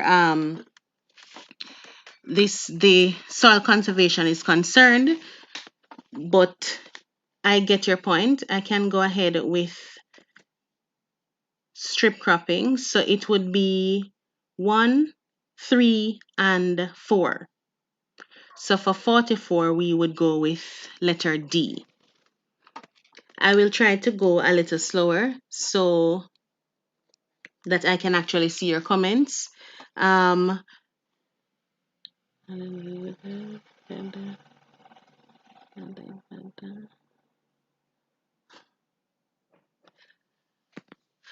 Zoom classes would be difficult, but there is a geography online community that has been created on Discord. I can send you the link to that so you can all go on Discord. You can send your questions, you can have discussions with each other. I will answer as well. And you can even add your teachers. So it's just a whole geographic question and answer session going on, regardless of what time you feel like. So I'll send a link to that. I'll try to find it in just a minute so that we can add it.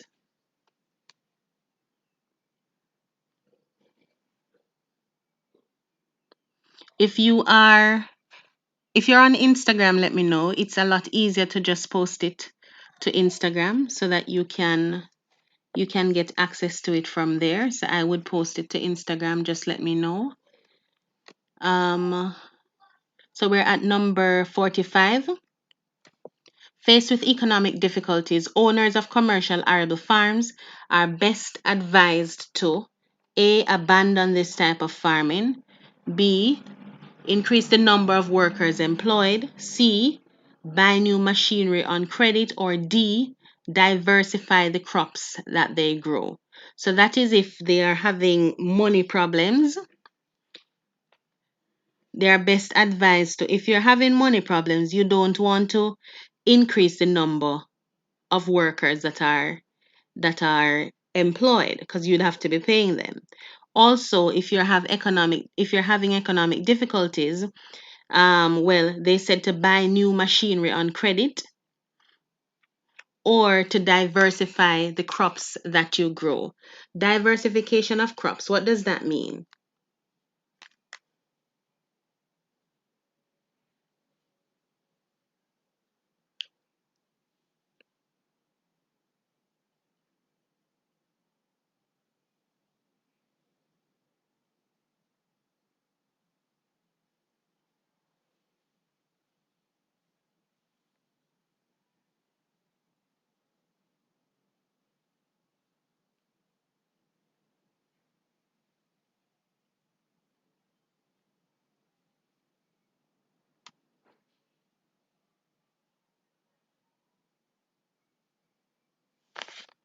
No responses?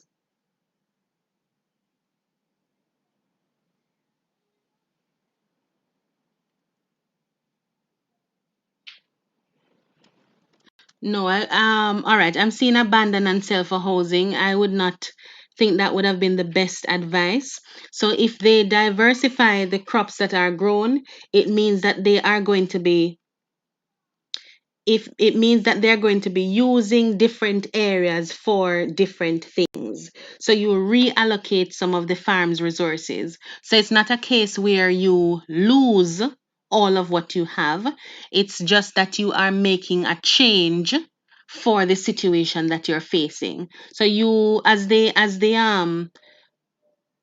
commercial farmer, you would still have your investment. It's just that you are changing for the the difficulty that you're experiencing at that time, and then you can change back if necessary. So the best option, the best advice in this case would be to diversify the crops that are grown.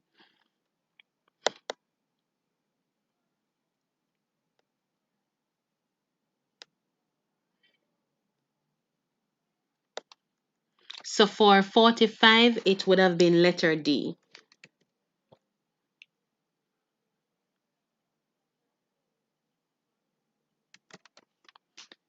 For 46, hold on, which of the following is typical of the natural vegetation of temperate grassland regions? Temperate grassland, it is not, I don't think it is specified on the syllabus anymore either. For quite a while now.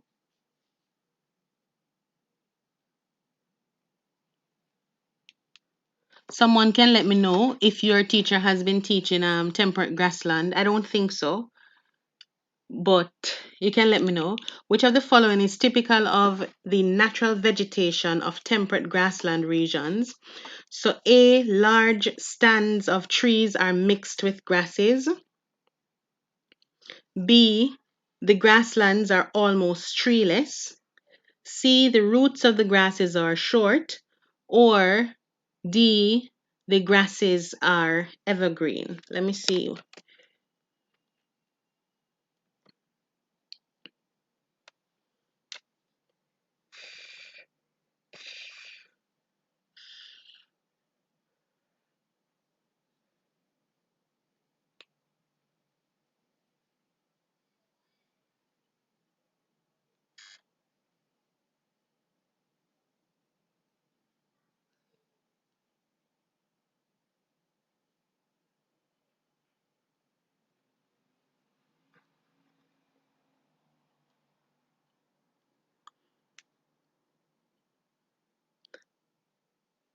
I would go with letter B. The grasslands are almost treeless.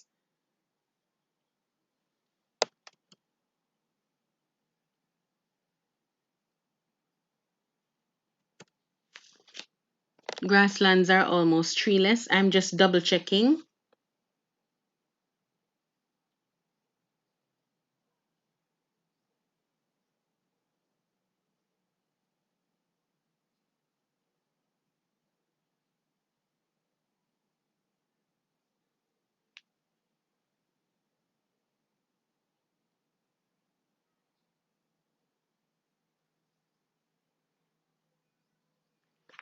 Yeah, so for 46, the grasslands are almost treeless. So that would have been letter B for 46. If you do see any tree, it is probably one, and it is far away from each other. So that would have been, what letter did we say? Grasslands? Letter B for number 46. 47, which of the following statement is true of subsistence farming in the Caribbean? All right, so we're seeing two persons saying that their teacher did not teach it.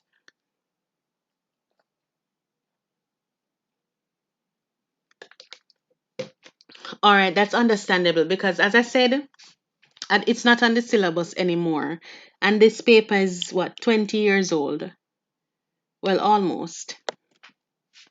47. Which of the following statements is true of subsistence farming in the Caribbean?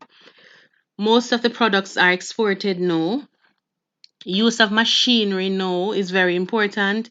It involves both crop and livestock, and it involves large expenditure of capital. So the one that is true here for 47 would have been letter C.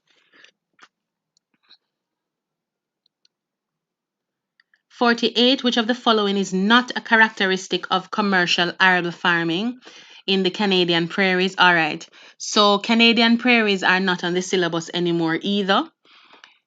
There was a time where we were required to compare the wheat farming on the Canadian prairies with farming in the Caribbean. So that's not on this syllabus anymore either, but we can still try to go through it.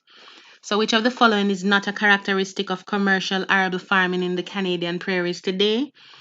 A, farmers are slow in adopting new technology. B, highly mechanized with little use of labor. So we can already say yes to this one. Just because it is commercial arable, we can say that it is highly mechanized.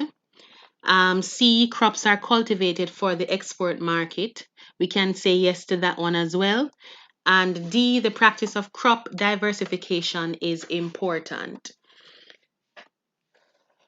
I'm going to check that one. I doubt it because what they normally plant mostly is simply wheat, and that is it and nothing else.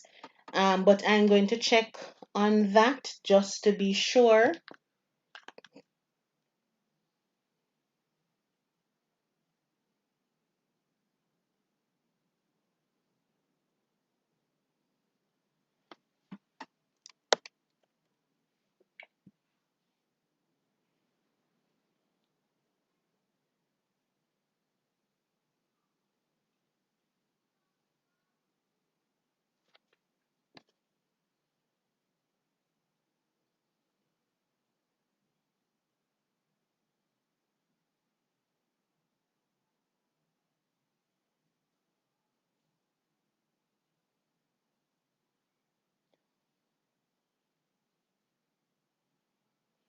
All right, so for wheat farming, where is it again?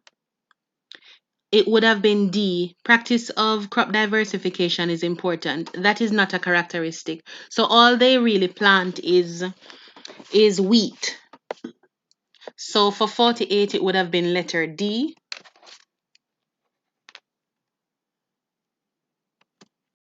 49, farmers cannot afford even the simplest machinery. Often only family labor is used.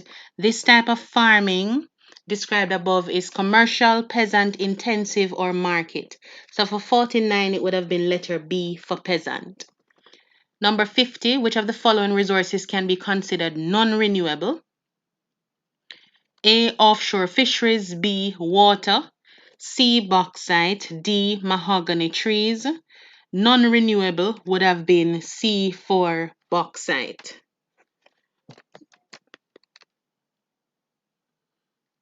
Mm.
All right, sorry about that. We are at what number?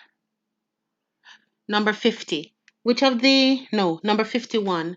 Soil horizons are formed by A, temperature differences within the soil. B, type of precipitation falling on the soil, C, amount of water in the soil, or D, movement of water through the soil.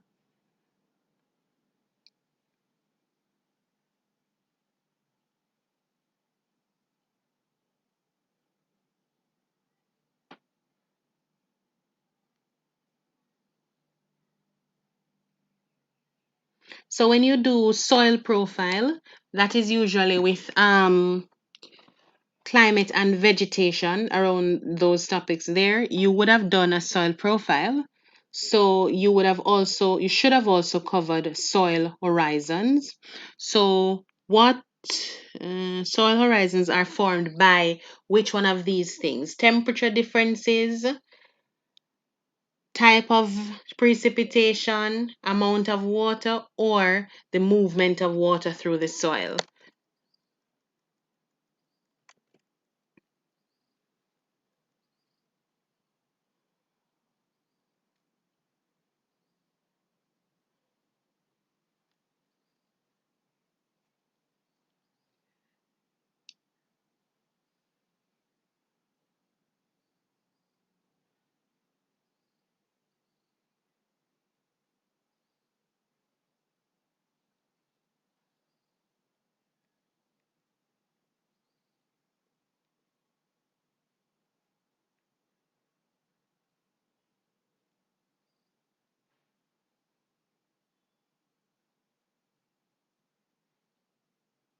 I'm actually checking for that answer.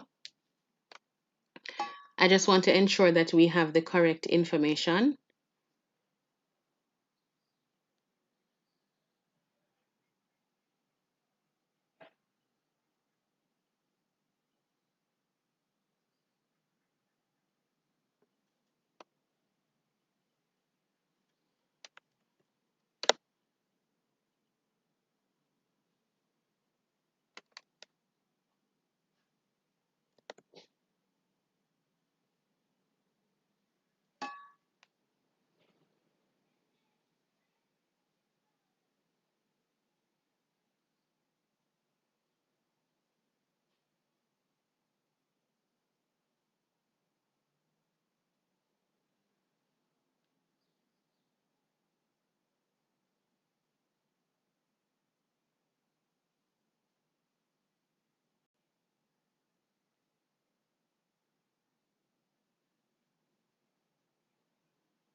For 51, I am not sure. I am still checking, but I am not sure. I'm a little torn between, well, I've eliminated B completely, the type of precipitation on the soil. So I've eliminated B, but it can be between C or D.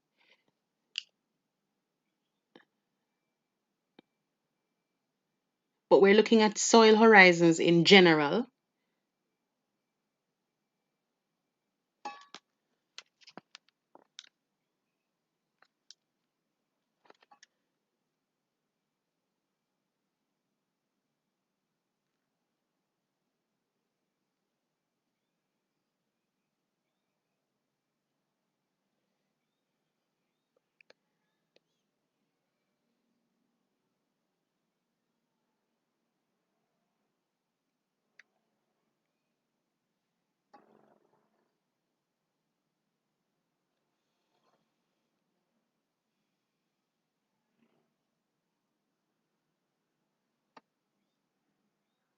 All right. So for soil horizons,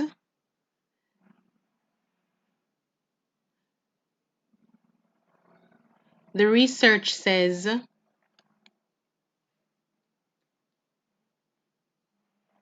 they are a result of hydrological processes within the soil, that would have been the water, and it is in relation to the magnitude and the direction of water. So that is the magnitude, meaning the amount of water, and the direction, meaning the movement of water. So it still leaves me at C and D. So I am going to take some time to double check that one. So yes, soil horizon, sorry, is not necessarily taught right now in the syllabus. Some teachers may look at it, but they don't necessarily spend a lot of time on it either. But I will look into it, and in the next live that we do, I will clarify it. So at the moment, I'm torn between C and D. So I will clarify this at the next live that we do. So we will just move on. I'll make a note of 51. Feel free to remind me. It's really not a problem. So you can send me a message or something. You can send a DM on Instagram to remind me as well about the soil horizons. So I will look into it for you. Let's go to 52. The method of soil conservation in which level The method of soil conservation in which level step-like areas are cut into hillsides is called contour plowing, terracing, strip cropping, or crop rotation. So for 52, it would have been terracing. So 52 would have been letter B. 53, when raw material is bulky and has a high weight loss in manufacture, the industry is likely to be located at A, the source of the raw material, usually yes. B, the market where finished products is to be sold. No for the market, because if the raw material is bulky, you don't want to be transporting the raw material close to the market when if you were to process it, it would have weighed a lot less. So B would have been out. C, the port which will export the finished goods. No. And D, an intermediate point between the raw material and the industry. So because the raw material is very heavy, you would want to put your industry close to the raw material itself, but since you're going to have to carry the raw material into your production. And it said that it goes through a high weight loss after it is manufactured. So it means it would not be so heavy for you to take it to the port or take for the finished product to be sold. So for that one, it is going to be A53, the source of the raw material. 54. Which of the following statements is true of the forest of the Caribbean region? A. The trees decrease atmospheric humidity. B. The wooded areas help to conserve the water supply. C. They are major suppliers of pulp to paper industries. D. They are found in upland areas only. So let's look at that again. Which of the following statement is true of the forest in the Caribbean regions?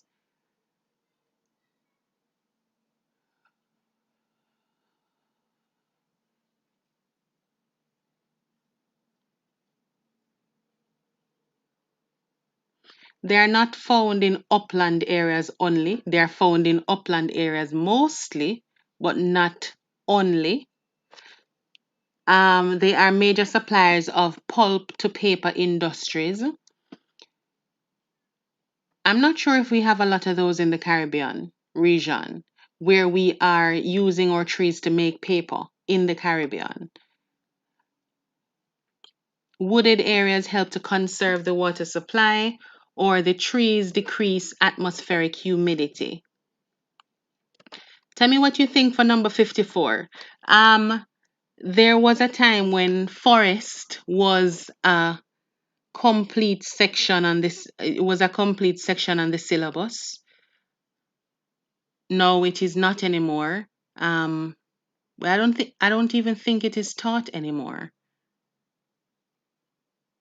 I don't think so. If your teacher covers forest, let me know, please. I think forest is covered more in social studies than in geography. So if your teacher covers forest, let me know.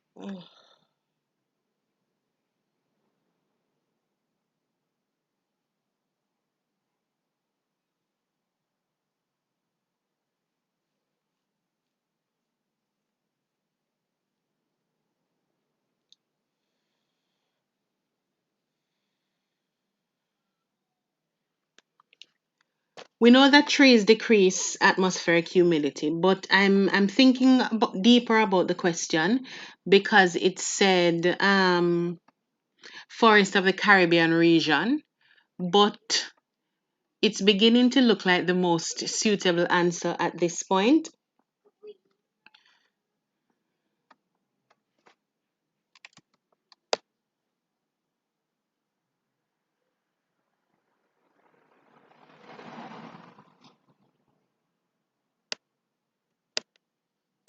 So generally, it would have been A. So I would pick A for this one. Um, I'm not sure of a lot of, I'm not sure of any pulp to paper industry in the Caribbean. If you know of one, you can let us know, but I'm not sure of any. They are not found in upland areas only.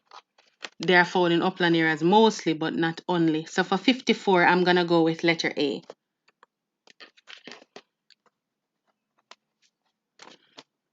Okay, let me look at your.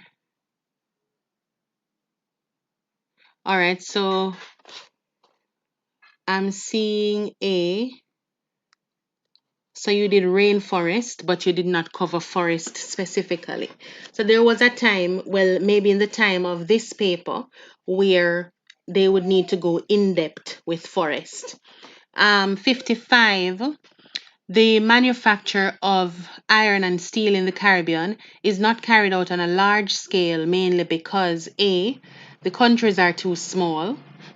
B, raw material is limited. C, transport facilities are poor. Or D, the industry is highly mechanized. For that one, it would have been the fact that we don't have much of that raw material. So for 55, it would have been letter B.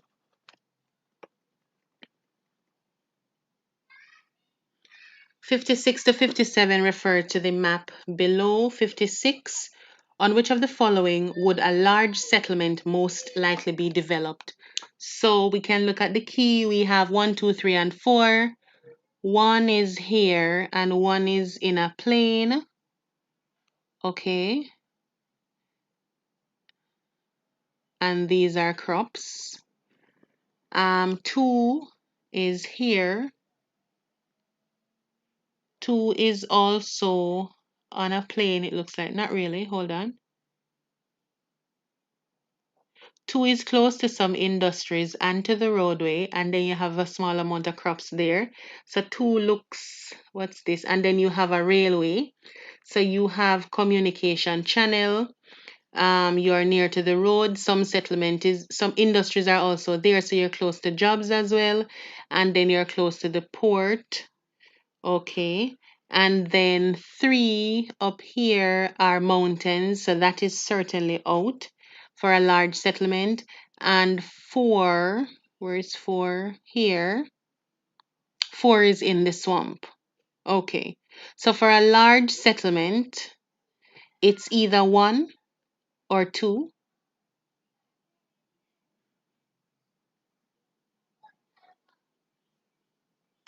I would go with 2, depending on the size of the map to see how large this area actually is.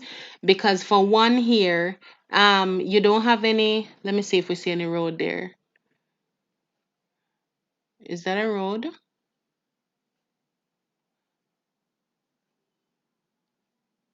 For 1, you have a road. I don't see any water supply anywhere.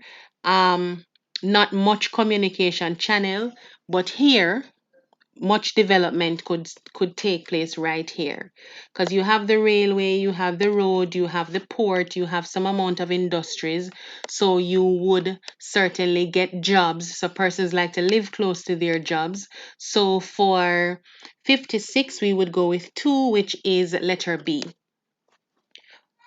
All right, so I'm seeing that there is a paper factory in Trinidad. That is nice. That's nice. And it's probably 1, so we could not have chosen that answer. And if there's another Caribbean person here that has one in their country, you can let us know as well. So we learned something else today. There's a paper factory in Trinidad. 57. What type of settlement pattern would most likely occur in the area shaded? Okay, at the mountain. All right. In the map above. So because it is in the mountain, it would not be linear. We're looking more at dispersed, because certainly you would not have a lot of persons living there. It would if you do have persons living there as well, they would not necessarily be very close to each other. So they would have been spread out. So for 57 we would go with letter D. So Riyadh is just hearing about the paper factory in Trinidad. I'm assuming that you live in Trinidad, Riyadh. Well, we learn something new every day, don't we? 58. An increase in the proportion of a country's population living in towns is usually referred to as, so increase in the amount of the population that is living in the town is urbanization, urban sprawl, suburbanization, or population growth. So because it says living in town, proportion of the country's population, it is going to be A for 58, that is urbanization. We're almost at the end of the paper. I am very tired. I'm sure you're tired too.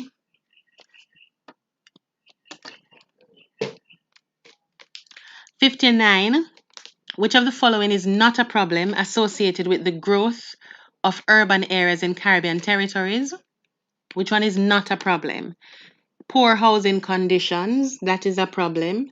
Dense concentration of population, also a problem. Variety of public transport facilities.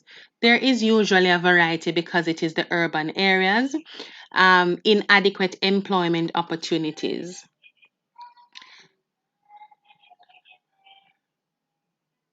So we're going to go with C. Variety of public transport facilities is not a problem. So in the urban areas, you have bus, you have cars, you have taxis, you have bicycle, bike. Some Caribbean islands use boats or ferries. So C would have been our answer for number 59.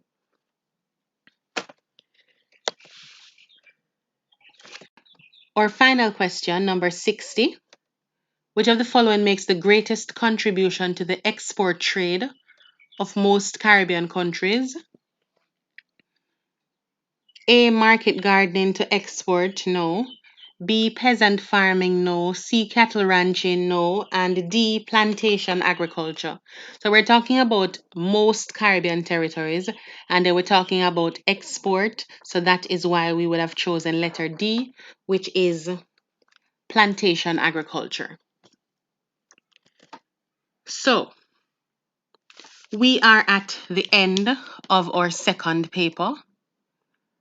We've been here for a long time. Again, I hope you learned some new things. I did.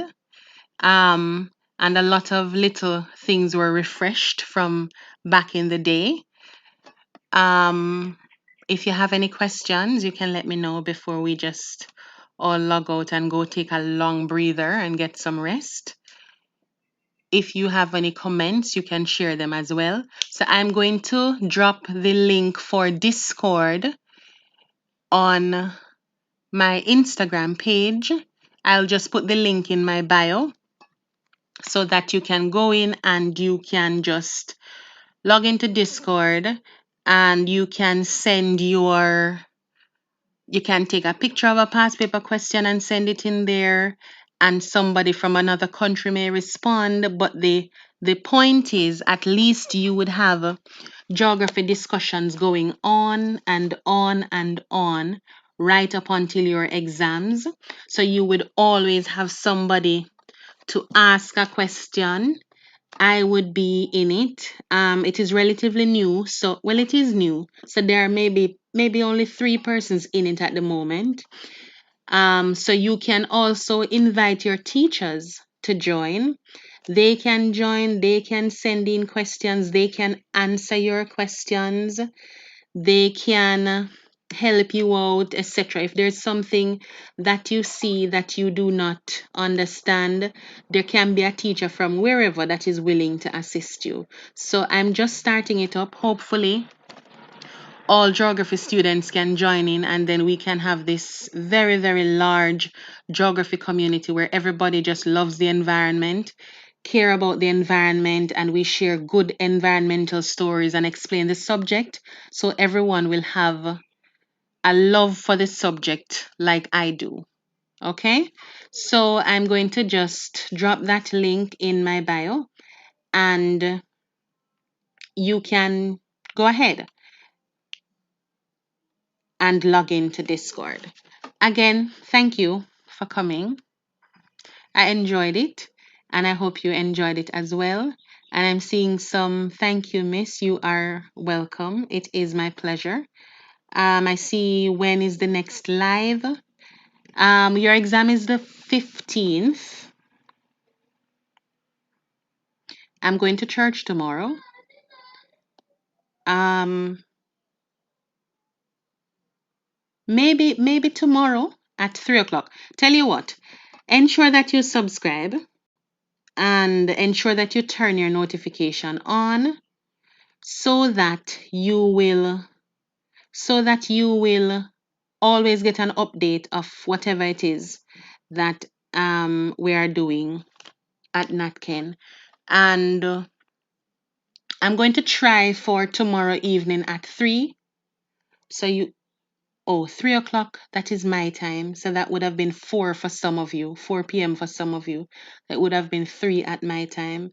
And I am going to, for the time that I decide, I'm going to set it up, and I will, um, I'll post it on Instagram. So you'll get an idea beforehand. Again, if you have any questions, you can let me know. You can always send me a DM. Once I am available, I will go ahead and respond to you. If I'm not available at the same time, I will respond to you when I can. Okay? And the community is good because even if I'm not there, someone else can assist you. Again, thank you for watching. Always a pleasure, and I hope you have a wonderful day. Goodbye, guys.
I'm trying to type the Discord link here for you, just in case you're not going to go on Instagram.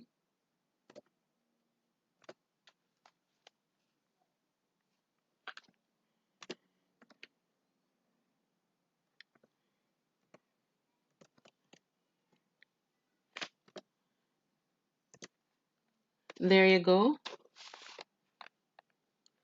So if you're still there, you can check out that link.